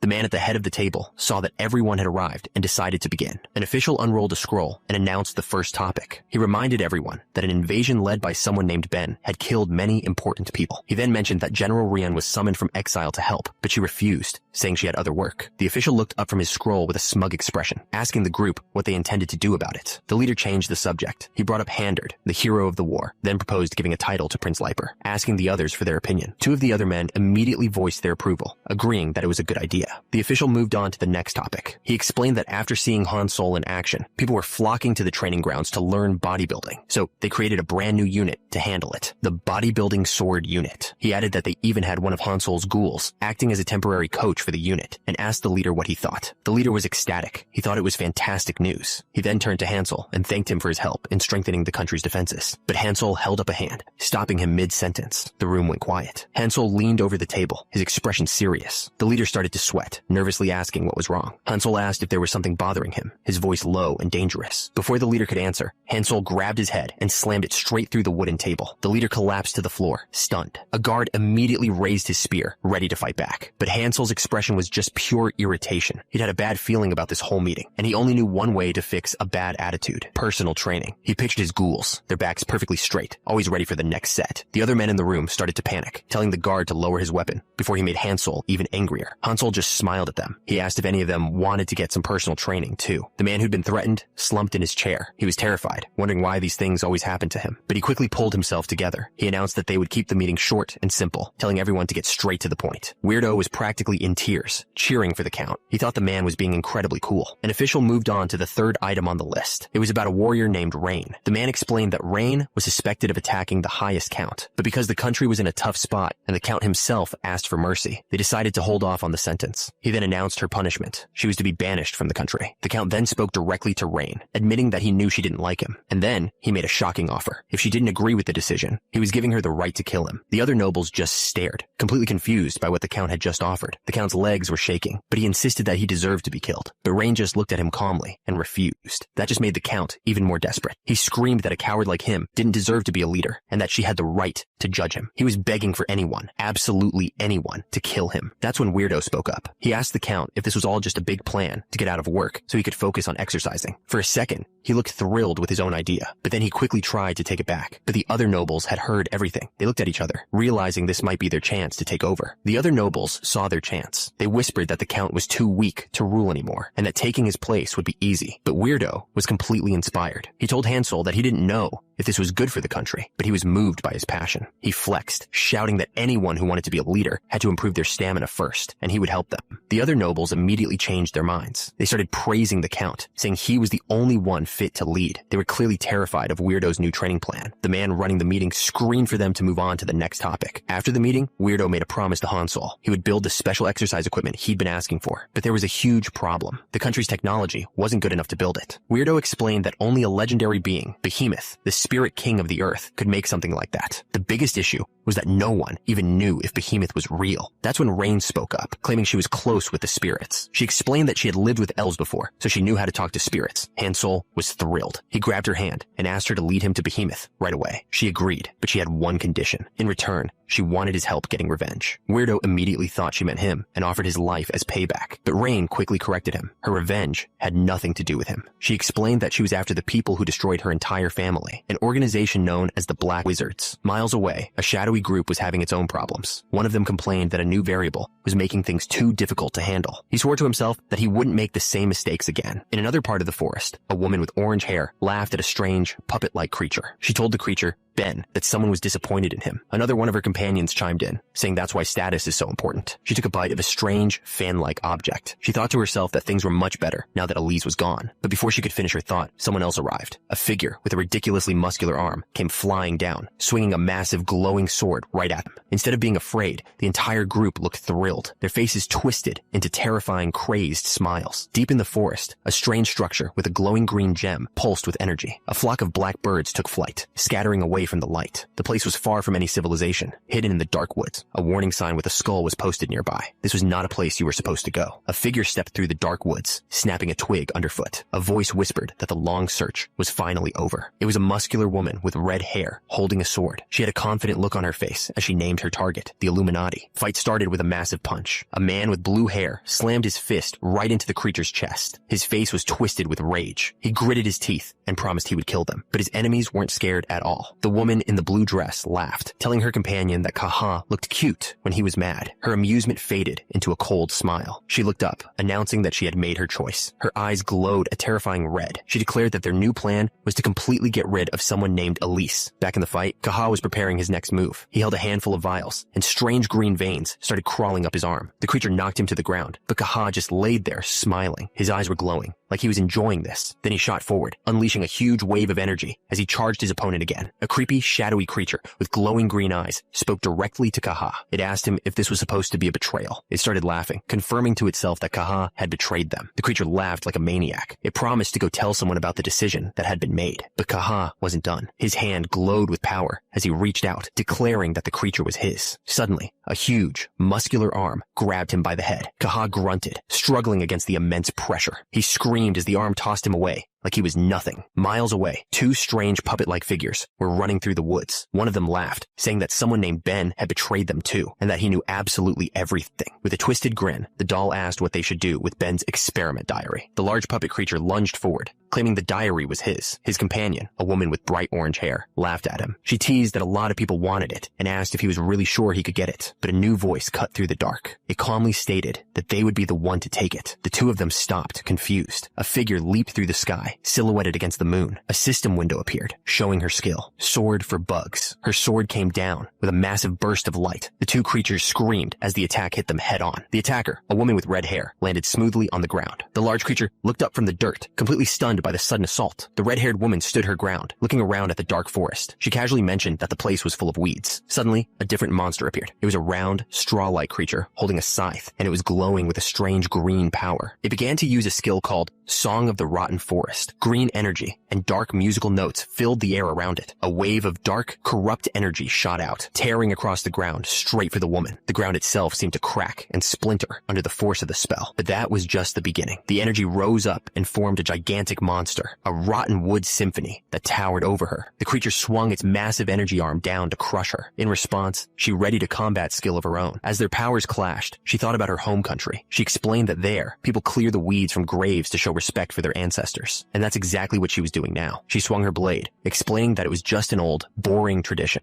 The monster glared back, but she just admitted that she was too old-fashioned to just ignore it. Her eyes blazed with power as she activated her skill. Sword for bugs. In a flash of light, her blade sliced straight through the creature. It was torn apart before it even had a chance to react. The creature let out one last cry as it was completely erased. Somewhere else, an older man with a gray beard was cutting down tall grass with a huge blade. A woman with him wasn't happy about it. She warned him that the spirits wouldn't like it, but he just said he was clearing a path for Hansol. The blue-haired man told his older companion to get behind him and follow along with walking lunges. The bearded man eagerly agreed, but after a while, he started to get worried. He asked their guide, Lan, if she was sure they were going the right way, because it felt like they were just walking in circles. Line just told him to wait. She explained that the path of spirits wasn't like an ordinary road, and she was right. They suddenly arrived in a clearing. The blue-haired man was thrilled, pointing out that the soft ground was perfect for jumping squats. He didn't waste a second. He ordered everyone to start with 20 jumping squats. Line took a deep breath, preparing herself for the exercise. As the count began, she slowly exhaled, focusing all of her energy. She kept her eyes closed, completely in the zone. As she trained, she felt a connection to everything around her, even sensing the birds chirping in the trees. As she focused, she could feel the world around her responding. The flowers began to bloom, and the air itself felt different. This was the path of the spirits she had been talking about. A blast of colorful energy surrounded them, and just like that, they had arrived. But the workout wasn't over. Someone screamed, completely exhausted after the 20th rep. The trainer wasn't happy. He told them they weren't supposed to count that last one, and since they all heard wordo, there was a penalty. With a big smile, he ordered them to get it together and do it all again, this time for 40 reps. The trainees screamed out the new number, 40 reps. But that wasn't good enough for the trainer. He screamed that he couldn't hear them and upped the number to 60. They all roared back the new number, pushing themselves to the absolute limit. He was about to start the count, but suddenly, a bright light flashed all around him. A woman's voice told them to let the wind guide their bodies. The trainer looked around, realizing he was floating in the air. The red-haired woman explained that they had entered the spirit realm, the land where spirits live. She called it their motherland, Gaia. They were all floating through a sky filled with petals, looking down on a whole new world with a giant volcano at its center. One of the ghouls started to shout to Hansol, amazed by what he was seeing, but his excitement quickly turned to panic. They weren't floating anymore. The whole group came crashing down, hitting the sand hard. One of them cried out to Hansol, complaining that his body felt incredibly heavy, but Halsin was thrilled. He said it was the perfect condition for doing squats. That's when two massive stone figures began to move, revealing a path forward. Halsin looked inside with a grin, amazed that they had their own home gym. He explained that this was Behemoth, the legendary spirit they had been searching for. A whole group of those stone figures stood waiting for them, their red eyes glowing in the darkness. They looked like guards, completely blocking the way forward, but Hansol didn't care. He yelled out that he was ready to meet him. The stone figures didn't waste any time. One of them raised its massive fist, ready to attack. It brought its fist down with incredible force, aiming to crush them all in one go. But Hansol was right there. He caught the massive stone fist with his bare hands, stopping it completely. The ghouls stared in disbelief, shouting out to check if he was all right. That's when the other stone figures started to move. It wasn't just one enemy, it was an entire army. Before he could react, another fist slammed down from the other side. He was trapped, being crushed between the two of them. He let out a huge scream as the pressure became almost unbearable. But this wasn't a scream of pain. He was thrilled. To him, this was just progressive overload, the perfect workout. He let out a huge roar, pushing back against the weight of all the stone figures pressing down on him. The ghouls could only watch in terror, screaming his name as the ground shook from the impact. The stone figures trembled, putting all their power into crushing him. The shaking was so intense, the ghouls thought it was an earthquake. But then, one of them shouted that it wasn't the ground. It was the sound of their master's muscles. Hansol just gritted his teeth, completely focused. Suddenly, his muscles started to expand like crazy. He wasn't asking for help. He was screaming for them to increase the weight. That's when a skill activated, Heavy Blunt X10. A strange purple energy suddenly surrounded one of the ghouls. Turns out, Hansol had lifted the entire pile of stone giants onto his back. He wasn't fighting them anymore. He was using them to do squats, counting out the reps one by one. The woman stared, completely confused by what she was seeing. The ghoul just smiled and explained that it was Hansol's leg day. She had absolutely no idea what that meant. Another member of their group stepped in to clarify. He explained that leg day was just the day for training legs. Suddenly, a voice echoed from the sky, calling them interesting ants. They all looked up, trying to figure out who was speaking. The voice introduced itself as Behemoth, the ruler of this entire spirit realm. It demanded to know their reason for being there, but Hansol wasn't listening. He just roared out his 15th rep. That's when one of the ghouls, empowered by Hansol's skill, suddenly charged forward. He ran straight for the massive stone creature, ready to face it head on. Instead of answering, Hansol just bent down and started drinking water right from the ocean. The voice boomed again, demanding to know why they had come to his realm. But Hansol was in his own world. He explained that water is the most important thing for growing muscles. He noted that normal seawater has too much sodium, but this water tasted different. It was perfect for hydration. Hearing this, the ghouls went wild. They realized the water could help them grow their muscles and yelled for everyone to jump in. The whole group started splashing around in the water. Behemoth's voice echoed, completely confused and angry, wondering who these people were. Suddenly, a young man appeared, smiling. He seemed to have calmed down and said it was finally time to talk, but his smile vanished in an instant. He couldn't believe they had the nerve to drink water while he was talking, calling them the rudest ants he'd ever seen. Behemoth was done talking. He announced that he was going to teach them some manners. His stone golems began to move, their red eyes glowing. He explained that the entire place was a giant living maze. He told them that without a spirit's help, they'd never even find their way in, and even if they managed that, he had golems waiting for them inside. He challenged them to try and reach him, doubting they could ever make it through the shifting maze and his guards. But one of the trainees, a red-haired woman, just got into a starting position, ready to move. She called out her technique, the breaststroke exercise, and shot into the sky like a rocket. Behemoth wasn't going to let her get away that easily. He used his power to increase the gravity, trying to pull her back down. The heavy gravity was too much. She started falling right out of the sky. She hit the ground hard, unable to fly anymore. She realized she was stuck. The gravity was so strong she couldn't even jump. But then she heard a strange noise coming from nearby. It was Hansol's crew. They weren't struggling at all. Instead of seeing the gravity as a problem, they were using it for a workout. The entire group was on the ground doing push-ups, counting out every single rep. For them, this wasn't a trap. It was just the perfect condition for another set. A voice boomed, calling them idiots. It explained that this was the house of the spirit of land, a place of intense gravity. But the ghouls just kept counting their reps. The voice mocked them, saying they couldn't just break the walls with their bare hands. They just kept pushing, counting out another rep. But then Hansol just smashed right through the wall with a huge smile on his face. One of his followers looked at the hole, satisfied. He realized the stone was actually pretty easy to break. He shouted at the others, telling them to use the spot Hansol broke as a starting point to break the rest of the wall. Turns out, he was right. The ghouls started tearing the wall down easily, but their relief didn't last long. They looked up and saw the real problem. Massive stone golems were blocking their path, their red eyes glowing in the dark. That's when a system window appeared. It showed a combat skill, honeyed tongue with a heart of stone. One of the women in their group leaped into action. She flew through the air and drove her sword straight into the golem's glowing red eye. Her voice echoed, explaining that the eyes were the golem's core. Breaking them would shut the creatures down for good. With the weak spot revealed, the ghouls swarmed the rest of the stone figures. The voice controlling them started to panic. Behemoth's voice roared in fury. In the distance, the volcano exploded, shaking the entire realm. Hansol just looked up calmly and asked if this was where they'd find Behemoth. The woman pointed ahead. She said the spirits told her they had to lift whatever was in front of them to meet the legendary creature. They all looked at the challenge. It was a giant stone platform attached to a single rope. Someone wondered how they could possibly move something that massive. Hansol looked like he was about to just smash it, but one of the ghouls yelled for him to wait, pointing out the rope connected to the platform. Hansol stared at the rope. It suddenly hit him that it had been 11 months since he'd left Earth. He looked up and saw a pulley hanging from the roof. It was a familiar sight, one that reminded him of home, and he realized he'd been hiding how much he missed it. Seeing that simple object brought all those feelings rushing back. Tears started to well up in his eyes, but his sadness vanished in an instant. It wasn't just a pulley. It was a lat pull-down machine. His mind just exploded with everything he knew about it. This was a lat pull-down machine, invented back in 1960 by an American gym coach named Andrew Memel. The coach realized that the movement was similar to a lying lat pull-down, so he created the machine to help people do that same exercise more safely and get better results. And over the years, it had evolved into all these different designs. He tried to hold back the tears. He told himself he couldn't cry. It would make him lose muscle. His followers just stared, completely lost. They had no idea what a lat pull-down machine even was. One of the men nervously asked Hansol if it was some kind of trap, but Hansol just smiled. He told them it definitely wasn't a trap and walked right towards it. This was the perfect chance for a lesson. Hansol turned to his followers and asked them to list every back exercise they'd learned so far. One of the ghouls piped up, listing them off. One-armed dumbbell rows,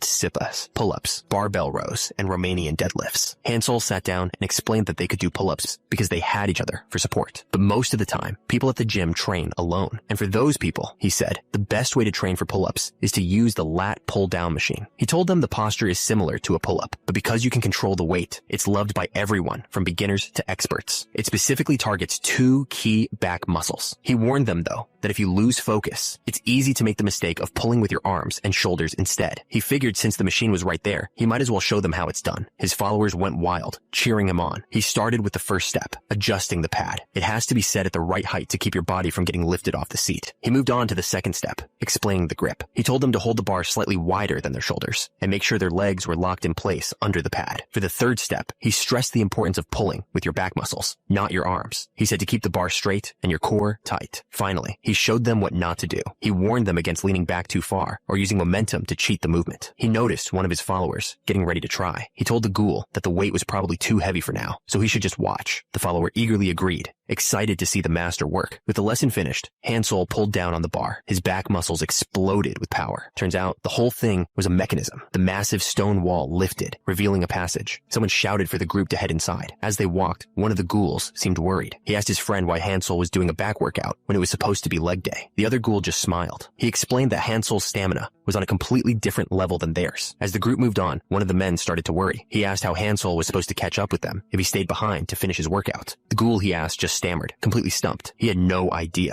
But back at the entrance, Hansel wasn't worried at all. He just kept counting his reps, completely in the zone. He finished his last set, grinning from the incredible burn in his muscles. For him, this was better than any reward. Meanwhile, inside the passage, the ghouls faced another heavy stone block. One of them used a skill, channeling all his power. Working together, they lifted the massive slab out of the way. The ghoul at the top yelled back to Hansel, telling him the path was clear. Hansel looked on like a proud father. He told his followers that their lifting strength had gotten way better. With that obstacle cleared, they entered a huge cavern. In the center, a giant stone pot hung from a single, thick rope. The scene suddenly changed, revealing how the machine was powered. It was run by tiny, hard-working creatures. And it wasn't just a few of them. There was a whole factory full of these little guys, running on wheels to keep everything moving. In another section, a group of them jumped up and down on pistons, working together in perfect rhythm. Deeper inside, massive forges burned day and night. It was a huge, complicated system of pipes and conveyor belts, all managed by these little creatures. Back in the present, one of the women in the group was completely charmed. She thought what she was seeing was adorable, but she wasn't looking at the hamsters. She was staring at one of the muscular ghouls. She reached out, wanting to touch his muscles. The ghoul stopped her immediately. He explained that before you apply for a gym, you need a consultation first. You can't just start touching things because you feel like it. Hansel stepped in, agreeing with his follower. He made it clear that you don't just touch people's muscles without asking first. Suddenly, a small, fluffy white creature appeared. It proudly announced that it was Behemoth, the spirit king of Gaia. The group was completely confused. Fatso, the ghoul chief, even muttered that this so-called king was just as fat as he was. The little creature was furious. It screamed at them for daring to compare it to such a lowly being. It declared it was going to punish them right then and there. But before it could do anything, a new figure appeared behind it, laughing. He apologized for watching from the sidelines, saying the whole thing was just too funny. He held up the little white creature. He explained that its name was Lena, and it was a high-class spirit of Gaia. Then, with a confident smirk, he told them that he was the real Behemoth. Behemoth explained that all the little creatures working there were also high-class spirits. He warned them not to treat them like simple animals. Hansel just looked at them and thought to himself, hamster, dog, cat. Behemoth got straight to the point. He said Lena's trial had already proven their strength, so he asked what they wanted from him. Hansel didn't hesitate. He asked if Behemoth could make him some fitness equipment. The Spirit King seemed confident. He said that with enough time and materials, he could make any training machines Hansel wanted. Hansel looked thrilled, but before he could agree, a man stepped forward. He told Hansel not to make that deal. The man bowed respectfully and introduced himself. He was Count Werdo Kaward, the landlord of the Werdo Kingdom. He then turned to Behemoth and asked him to name his price for their request, addressing him as the Great Spirit King. Behemoth seemed impressed by the Count's respectful attitude. He thought for a moment about the offer of payment. The Spirit King explained that his kind had no use for human money. He told the Count that they would need a different kind of payment. Without any hesitation, the Count promised they would give the spirits whatever they wanted. A sly grin spread across Behemoth's face. He had them right where he wanted them. That's when Behemoth laid out his terms. He explained that a nasty, eel-like creature had recently started polluting the land. He warned them that the creature was extremely powerful. Every spirit he had sent to stop it never came back. So, the deal was simple. If they could kill the creature and purify the land, he would grant their request. Before the Count could even respond, Hansel popped up behind him with a huge grin. He accepted the mission on the spot and asked if someone could show them the way. Behemoth explained that until now, he'd only sent middle-class spirits to handle the problem. He decided it was time to find out what was really going on. So, he pointed to a small, fluffy creature named Lena. He ordered her, a highest-class spirit, to go with them as their guide. Lena looked nervous. She tried to make an excuse, saying she had to stay and manage things, but Behemoth wasn't having it. He roared at her, accusing her of doing nothing but eating and sleeping all day. With one last shout, he sent the little spirit tumbling toward Hansel's party. The matter was settled. Far away, a woman with purple hair was running through a forest. It looked like she had stirred up some serious trouble. She stopped dead in her tracks. She hadn't expected so many people to be waiting for her. A strange group of enemies rushed out from the shadows. They shouted her name, General Ryan, and swarmed in to capture her. They all screamed the same name, Oculus, as they grabbed at her from every direction, pulling her to the ground. As Ryan darted through the trees, one of her captors started talking. He spoke about how everything in nature was connected in a complicated way. He asked her if she knew about the kind of animal that isn't afraid of bees and enjoys their honey anyway. He was talking about himself, but she wasn't just going to let them take her. In a flash, she broke free and lashed out at everyone around her. Her attackers screamed as they were cut down. The man in the red hood could only shout her name in anger. That's when she activated a combat skill, Forest of Swords. The attack was so fast and sharp, it could slice a tiny bug clean in half without anyone even seeing the blade. The leader stared in disbelief. He couldn't understand what was happening. His intel never mentioned she was this strong. The sky filled with dozens of glowing golden swords. This was power on a completely different level. They rained down from the sky, a storm of pure energy aimed at the forest below. The attackers could only look up in terror. There was nowhere to run. In an instant, the swords hit the ground. A massive wave of light wiped everything out. When the light faded, only silence remained. Ryan stood alone in the middle of the clearing, surrounded by the bodies of her enemies. She decided it would be a waste to leave just yet. She had a better idea. It was time to go and teach her apprentice a few lessons. Meanwhile, Hansel and his group were with their new guide, Lena. The little spirit started things off by taking a big bite out of a rock. She explained that as a great spirit, she could read the land's memories just by eating its minerals. Hansel thought that was pretty cool. Suddenly, Lena's eyes shot wide open. Hansel got excited, asking if she was seeing something important. Turns out, she was just really happy. She shouted that the rock was delicious. She then admitted she was just kidding. The minerals weren't old enough to hold any long memories. So, she pointed towards some other rocks and demanded they bring her ones that looked really old. Without any hesitation, the ghouls understood what she needed and started moving. They found a big one that looked promising and immediately started digging it out of the ground. Hansel walked over with his arms crossed, asking the ghouls what they were doing.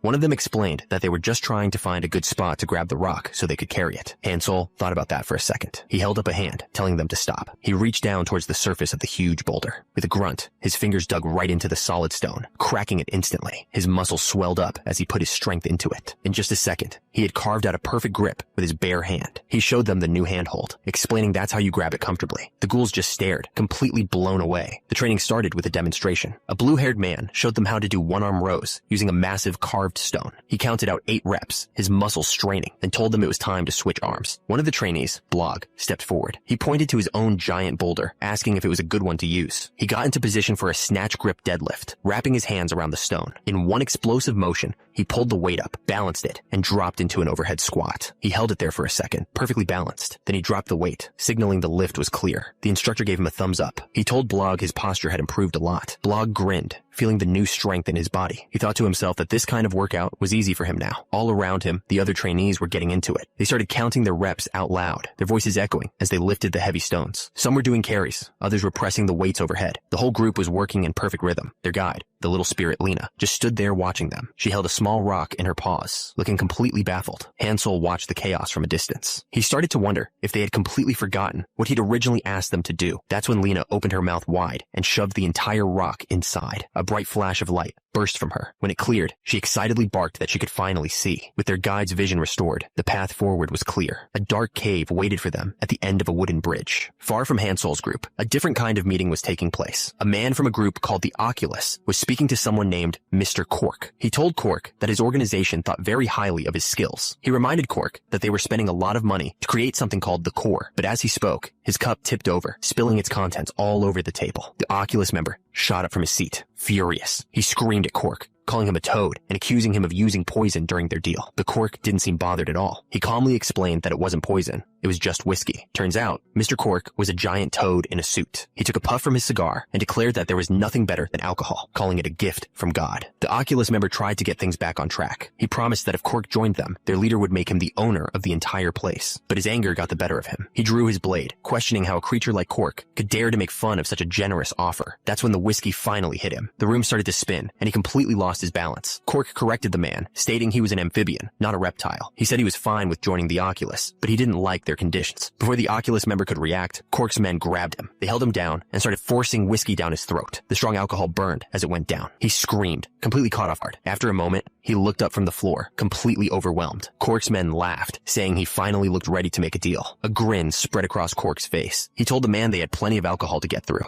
With the tables turned, Cork, the head of the Redhead army, announced it was time to start talking for real. Lying on the floor, the Oculus member looked up. One of Cork's men laughed, saying he finally looked ready to make a deal. A wide grin spread across Cork's face. He told the man not to worry, because they had plenty of alcohol to get through. With the tables completely turned, Cork and his Redhead army raised their glasses. It was time to start talking for real. Far away from all that, the group's spirit guide suddenly shouted that she'd found it. She was looking down at a huge field where dozens of ghouls were training, all lifting heavy stones in perfect rhythm. The spirit guide just stared, completely unimpressed. She thought to herself how worthless these creatures from Earth were. Meanwhile, two of the ghouls were checking each other's progress. One of them pointed out that his friend's back muscles had gotten way bigger. The other ghoul proudly said it was from pushing his muscles to the absolute limit. Then he asked if his friend had managed to put on any weight. The first ghoul confidently stated that putting on more weight was the key to building muscle. But his friend immediately looked shocked. He couldn't just agree with that. He argued that muscle stimulation was way more important than just lifting heavy. The first ghoul's face fell into shadow as he questioned what his friend was even talking about. He flexed, insisting that weight was what mattered most. The other ghoul just stared back and said something, "Wait." The first one shot back. Soon, the two of them were chest to chest, locked in a heated debate. It was the age-old argument, weight versus stimulation. The first ghoul had heard enough. He flexed and said if his friend was going to be stubborn, they'd have to fight to settle it. The other ghoul twisted into a pose and agreed, saying he was planning on it anyway. A few other ghouls watched from the sidelines. One of them joked that the whole weight versus stimulation debate was really getting his own chest muscles fired up. He let out a huge yell, his eyes glowing red. The fight was on, but it wasn't a real fight. It was a pose-off. Someone yelled for them to line up, and the two competitors stood side by side, ready for judging. The analysis began. The ghoul, who argued for weight, had bigger back muscles, but the one who focused on stimulation had better balance and symmetry. A ghoul, wearing a red bow tie, stepped forward to act as the judge. He called for the first pose. He announced the front double biceps. The two rivals immediately hit the pose, flexing for everyone to see. The judge called for the second pose. He announced the front lat spread. The two rivals flexed their backs as wide as they could, showing off their definition. But as the judge was about to call the third pose, a voice cut in. It was Hansel, and he wanted to know what on earth they were doing. The ghoul's face lit up. He was thrilled to see his master. Hansel didn't look happy at all. He asked them if he'd heard right. Were they really arguing about Abby muscles? He completely lost it. He yelled that they shouldn't be wasting time debating weight versus stimulation. They just needed to work out more and get some rest. One of the ghouls looked down. He explained that they just really wanted to know which one was more important for getting stronger. They both turned to Hansel, begging him for the final answer. One was sure it was stimulation, while the other was convinced it had to be weight. Hansel didn't give them a straight answer. Instead, he asked them a question of his own. Dumbbells or barbells? Which one is more important? He kept going, asking them to choose between hamstrings and quadriceps. Then he demanded they tell him which was more important, the traps or the chest. Watching from the side, one of the other ghouls whispered to his friend. He said he understood the point, but that most people use mom and dad for that kind of question. He quickly shushed him, warning that Hansel could probably hear everything they were saying.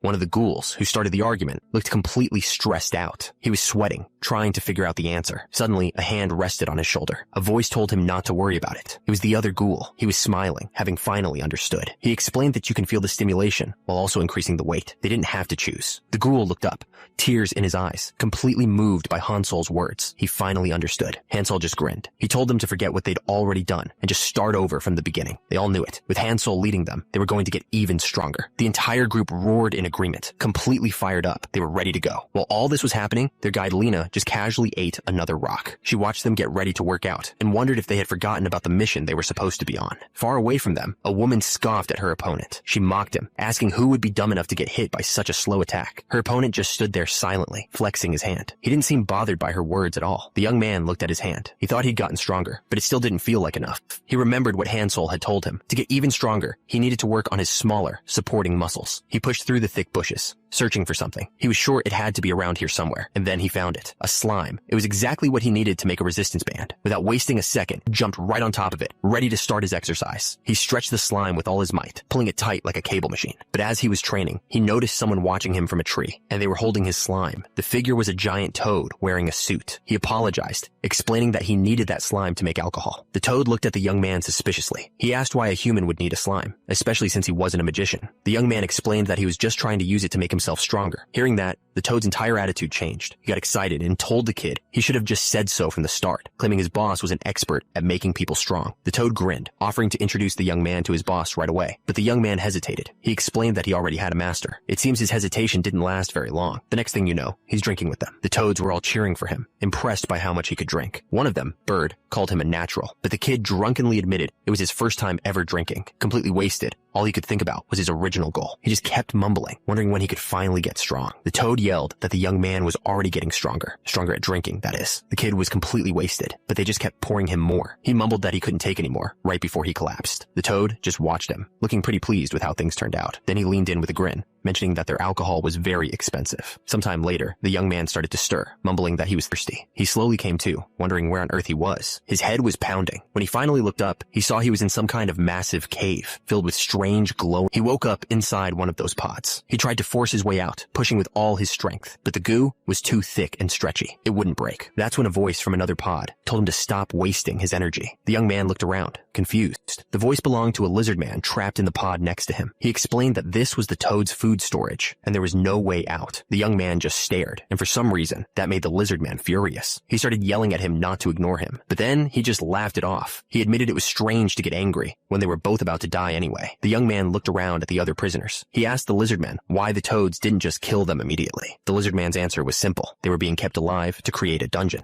The young man had no idea what he was talking about. A dungeon. The lizard man explained that a dungeon is known as a land of darkness, a place where monsters are supposed to appear forever. But he said that in reality, it's impossible to create an endless number of monsters. The real secret is that dungeons steal and use the energy of living beings. All that stolen energy has to be compressed and stored in a core, which acts as the dungeon's power source. That's why the toads were keeping everyone alive in the storage area. They were planning to use them as fuel to create the dungeon. The kid looked terrified. He asked if there was any way to get out. The lizard man's response was brutal and simple. He just told him no. The lizard man warned him not to even think about fighting back. He explained that the more they moved, the faster their energy would be drained and absorbed. The young man felt completely defeated. He believed this was all happening simply because he wasn't strong enough. He started apologizing to his master, Hansel. But hearing that name, the lizard man's eyes shot open. He asked in shock if the kid was talking about Yu Hansel from the Ali mine. Confused, the young man confirmed it was him and asked how the lizard man knew that name. That was all the lizard man needed to hear. He started thrashing wildly, screaming that he had to get out of there immediately. The kid was completely lost. He asked what he was doing, reminding him that he just said struggling would only make them die faster. Far away from the cave, something else was happening. A creature let out a powerful roar. It was one of the ghouls, pushing himself to the absolute limit during his training. Hansel told him to start his push-ups over from the beginning. The ghoul screamed back in complete exhaustion, saying he'd rather just die right now. The training was just too much.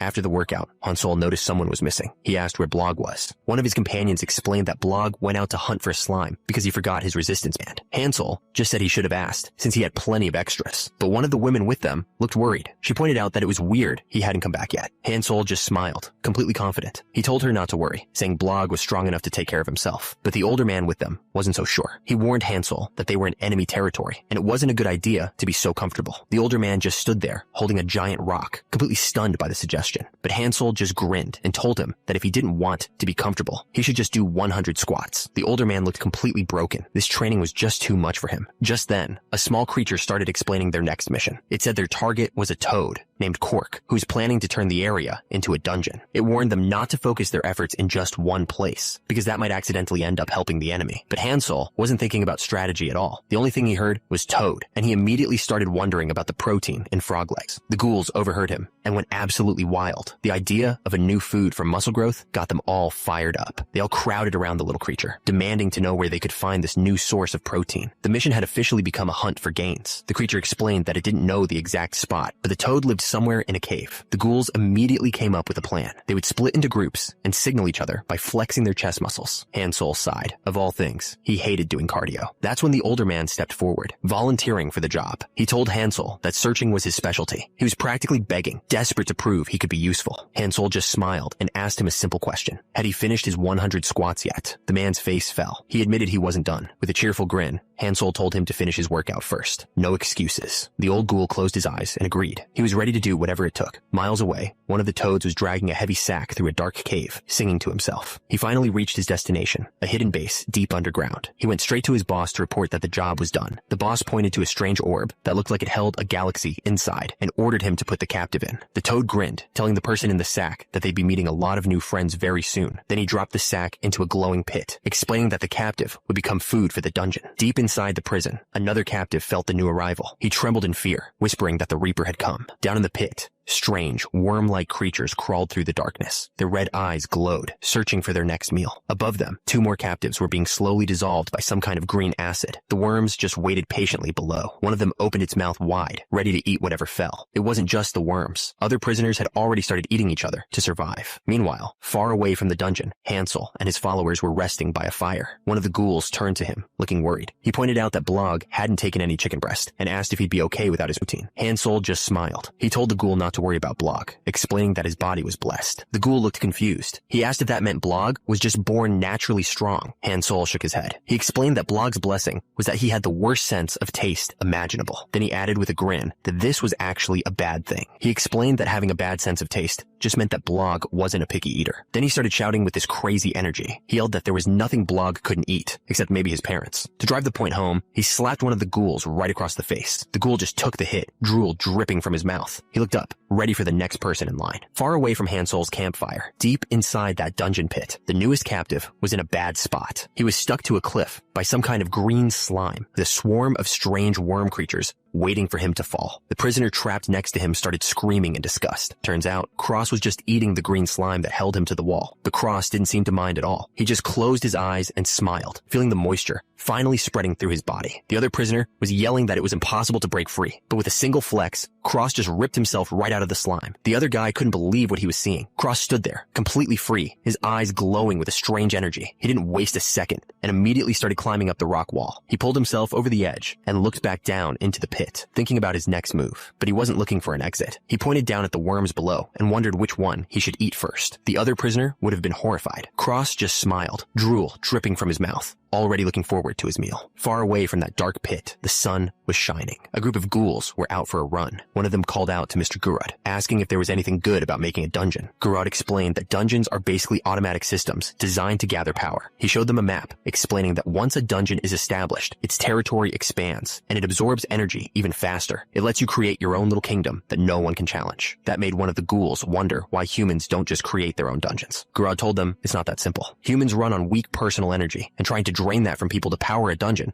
would cause a massive rebellion. He shook his head, adding that it's impossible to create one with a small population anyway, and even if you could, just maintaining it is a total nightmare. One of the women, Molly, pointed out that the place was damp and smelly, a spot where humans and even monsters barely lived. She couldn't understand why anyone would want to build a dungeon there. The little creature on her head, Al, piped up, telling Molly the answer was obvious. He explained that if a place looks like it can't provide any energy, there are only two possible reasons why. The first is to keep the area small on purpose, to avoid getting invaded. The second is when the creator has a goal that's different from just making a dungeon. He pointed out that both situations make it incredibly hard to succeed. Then he asked how they were planning to pull it off. Miles away, in a totally different place, a toad in a suit was singing as someone poured a drink straight into his mouth. Another toad, this one wearing a monocle, leaned in with a smile. He asked his friend if he knew why alcohol was so great. The first toad guessed it was because you can make friends easily. The fancy toad confirmed he was right, explaining that because of alcohol, they could all come together. The fancy toad explained that because of alcohol, they could make all sorts of different friends. Then, he pulled out a long contract. He asked his new friend if he'd thought about signing it. The guy with the goggles looked nervous. He stammered for a second, then just suggested they keep drinking instead. With that settled, someone announced it was time to go to the factory and make more alcohol. The whole group started heading out. They all walked together in a line, looking a little out of it. Suddenly, one of the horned guys started screaming. He was completely losing it, demanding more alcohol and threatening to destroy everything. The fancy toad didn't even hesitate. He knocked the guy out with a single punch. He calmly stood over the body. He said the guy was broken and ordered him to be sent to the toad prison. The lead toad announced it was time to go mince some meat. He explained that they needed to make sandwiches so their friends could work comfortably. Then the scene changes completely. Now, one of the toads was outside, showing another how to dig. He told him to put his weight into it. The toad kept digging while the others chanted his name. In the background, a ridiculously muscular guy walked by, carrying a huge sack on his back. The muscular man dropped his sack and walked over to join them. He grabbed a shovel and started digging with insane speed, working right alongside the toads. He suddenly stopped and pointed. He asked the toad who was approaching, mentioning that his back muscles were getting a great workout. One of the toads wondered if it was a friend. The other just stared blankly and agreed, not looking too sure. The muscular guy just grinned. He announced that break time was over and it was time for the next set. Then he grabbed two of the toads by their heads, ready to start his exercise. The toads dug with everything they had, chanting their own name like a war cry. Hansel wasn't digging with them. He was coaching, yelling at them to keep a rhythm and feel the contraction in their chests. And somehow, it was working. They started digging even faster. He shouted more instructions, telling them to relax their triceps and imagine the shovel was a dumbbell. The workout was so intense, one of the toads started sweating, which shouldn't even be possible. Finally, two of the toads just stopped. They were exhausted and asked why they should even be listening to him. Hansel's response was strange. He got on the ground and told them they should never neglect their exercise equipment. Then he stood up with a huge grin, cheerfully announcing that they were going to start over from the beginning. The toads were horrified. The toads finally had enough. They yelled revealed that Hansel wasn't their friend at all, just some crazy person who had lost his mind. Hansel looked completely lost. He asked what they were talking about, reminding them they had agreed to be workout buddies, but they weren't listening. Screaming that he wasn't their friend, they charged forward and swung their shovels right at him. The shovel slammed into his chest and shattered on impact. He didn't even move. Hansel just looked down at them and calmly said they shouldn't be swinging exercise equipment at people. The toads stared at their broken shovels, totally stunned. One of the toads just smirked. He said there was no way a skinny twig like Hansel could have taken their attack. That's when Hansel's body lit up. A huge wave of power exploded from him, and his muscles started to swell to an insane size. His eyes glowed with red energy. He looked down, a single, dangerous thought forming in his mind. He towered over them, a mountain of pure muscle. He wondered if he'd actually heard them right. There was no way they just called him a skinny twig, but Hansel didn't punch them. He grabbed two of the toads by their heads and started to lecture them about muscle growth. He told them that proper weight training was important, but it wasn't the only thing that mattered. Then he pulled them apart like a giant resistance band, explaining how important it was to stretch. One of the toads collapsed, completely exhausted, but Hansel just kept going, warning them that stretching too much could actually make them weaker. He told them they needed to use just the right amount of stretching to make their muscles longer. He explained that exercising with better form was the most important thing, especially, he said, if they didn't want to stay skinny twigs forever. With a terrifying look in his eyes, he screamed that they absolutely needed to stretch. The toad instantly broke down, tears streaming from his eyes. He stammered an apology, promising he wasn't a skinny twig. Turns out, Hansel had tied another toad to a tree. He was using the poor creature as an anchor for his resistance band training. The toad screamed for help, completely unable to escape. Meanwhile, in a hidden room somewhere else, a group of toads in fancy suits were holding a meeting. The one in charge seemed very pleased with some news he'd received. He realized that with Hansel and his new trainees, they could create a dungeon on their own without needing help from someone called Oculus. He declared it was a day for celebration and raised his bottle for a toast. Jumping onto a table, he yelled for all the drunks to gather around and get the party started.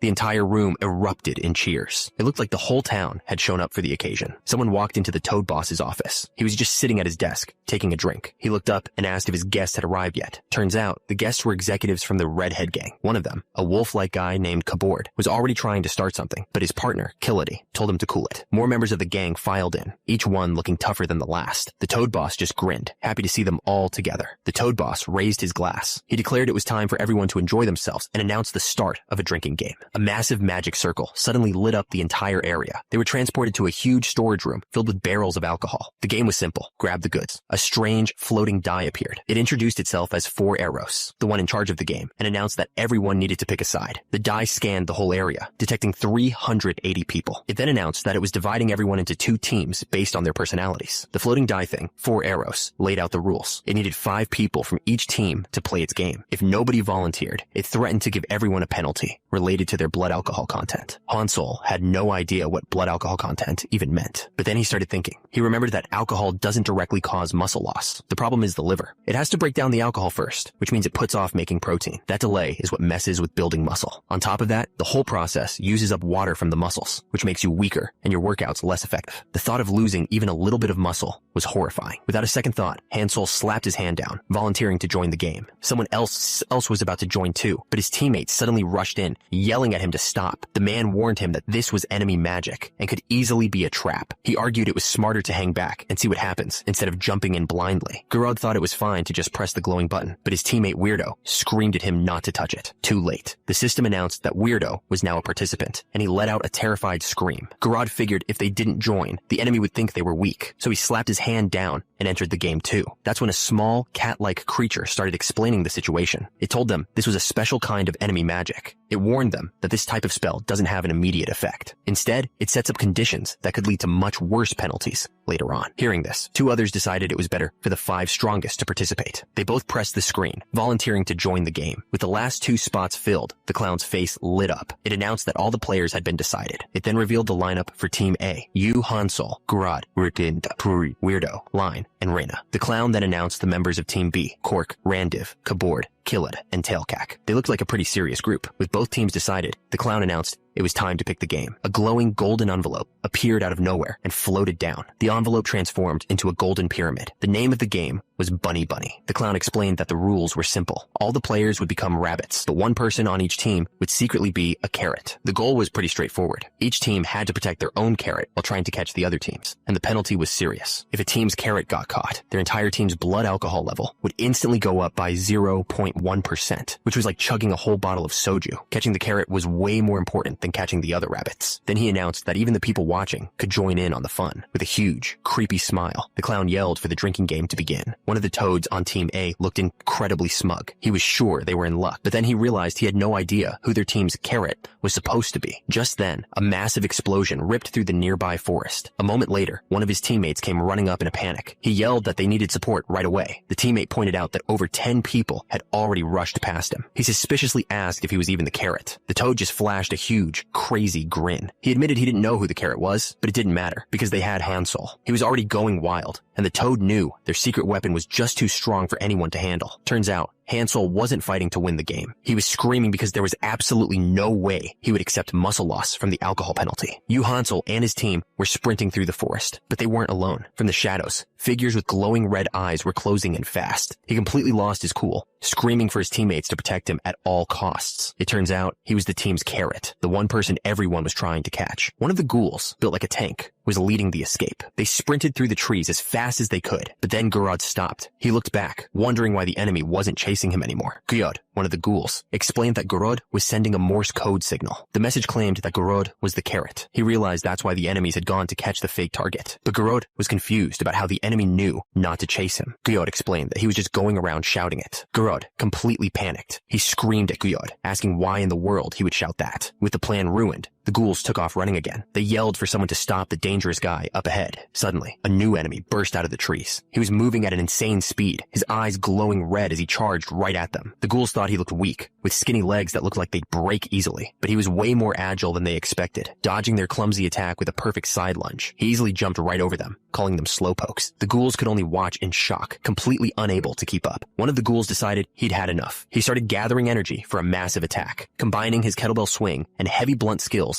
into one huge blast. The attacker saw the huge ball of energy flying right at him. He warned the ghouls that if he managed to dodge this one, the fight was basically over. But instead of dodging, he reached out to stop it. Just then, a bright blue symbol flashed in front of the blast, stopping it dead in its tracks. It wasn't his power. A woman with a sword had appeared out of nowhere, blocking the attack completely. The green-haired guy was just as surprised as anyone, and that's when everyone felt it. A huge wave of power. Hansel stood there, his back to them, with a fiery aura exploding from his core. The fiery creature roared, explaining that his magic was fueled by alcohol. The more he drank, the stronger his flame armor became. He then poured even more alcohol over himself, roaring for a real fight. He unleashed his special move, the Crescent Moon Fire Wagon. A huge wave of fire shot straight toward Hansel. The attack slammed right into Hansel's back. The fire user mocked him, yelling that he was going to burn to death. But Hansel wasn't thinking about the flames. He was horrified by the thought of muscle loss. He refused to accept it. He flexed every muscle in his chest with all his might. With a massive push, like doing a cable fly, he literally threw the flames off his body. The force of it knocked the wind out of the attacker. When the smoke cleared, Hansel was just standing there. He had somehow absorbed the entire fire attack right into his abs. While Hansel was dealing with his opponent, the game was still going on elsewhere. An announcement declared that Kabord from Team B was officially out. Turns out, Kabord was just a rabbit. That meant Team B's real target, their carrot, was still hiding somewhere in the game. Meanwhile, one of the other players was far away from all the fighting. She was just lounging in a room, complaining that she was thirsty. A moment later, a ram-headed guy named Kilade brought her a drink. She looked annoyed and asked Kilade why she had to bother with such boring tasks. Kilade calmly told her they had no choice. It was part of their contract with someone named Mr. Cork. That wasn't what she wanted to hear. She started screaming that she hated it and just wanted to drink and have fun.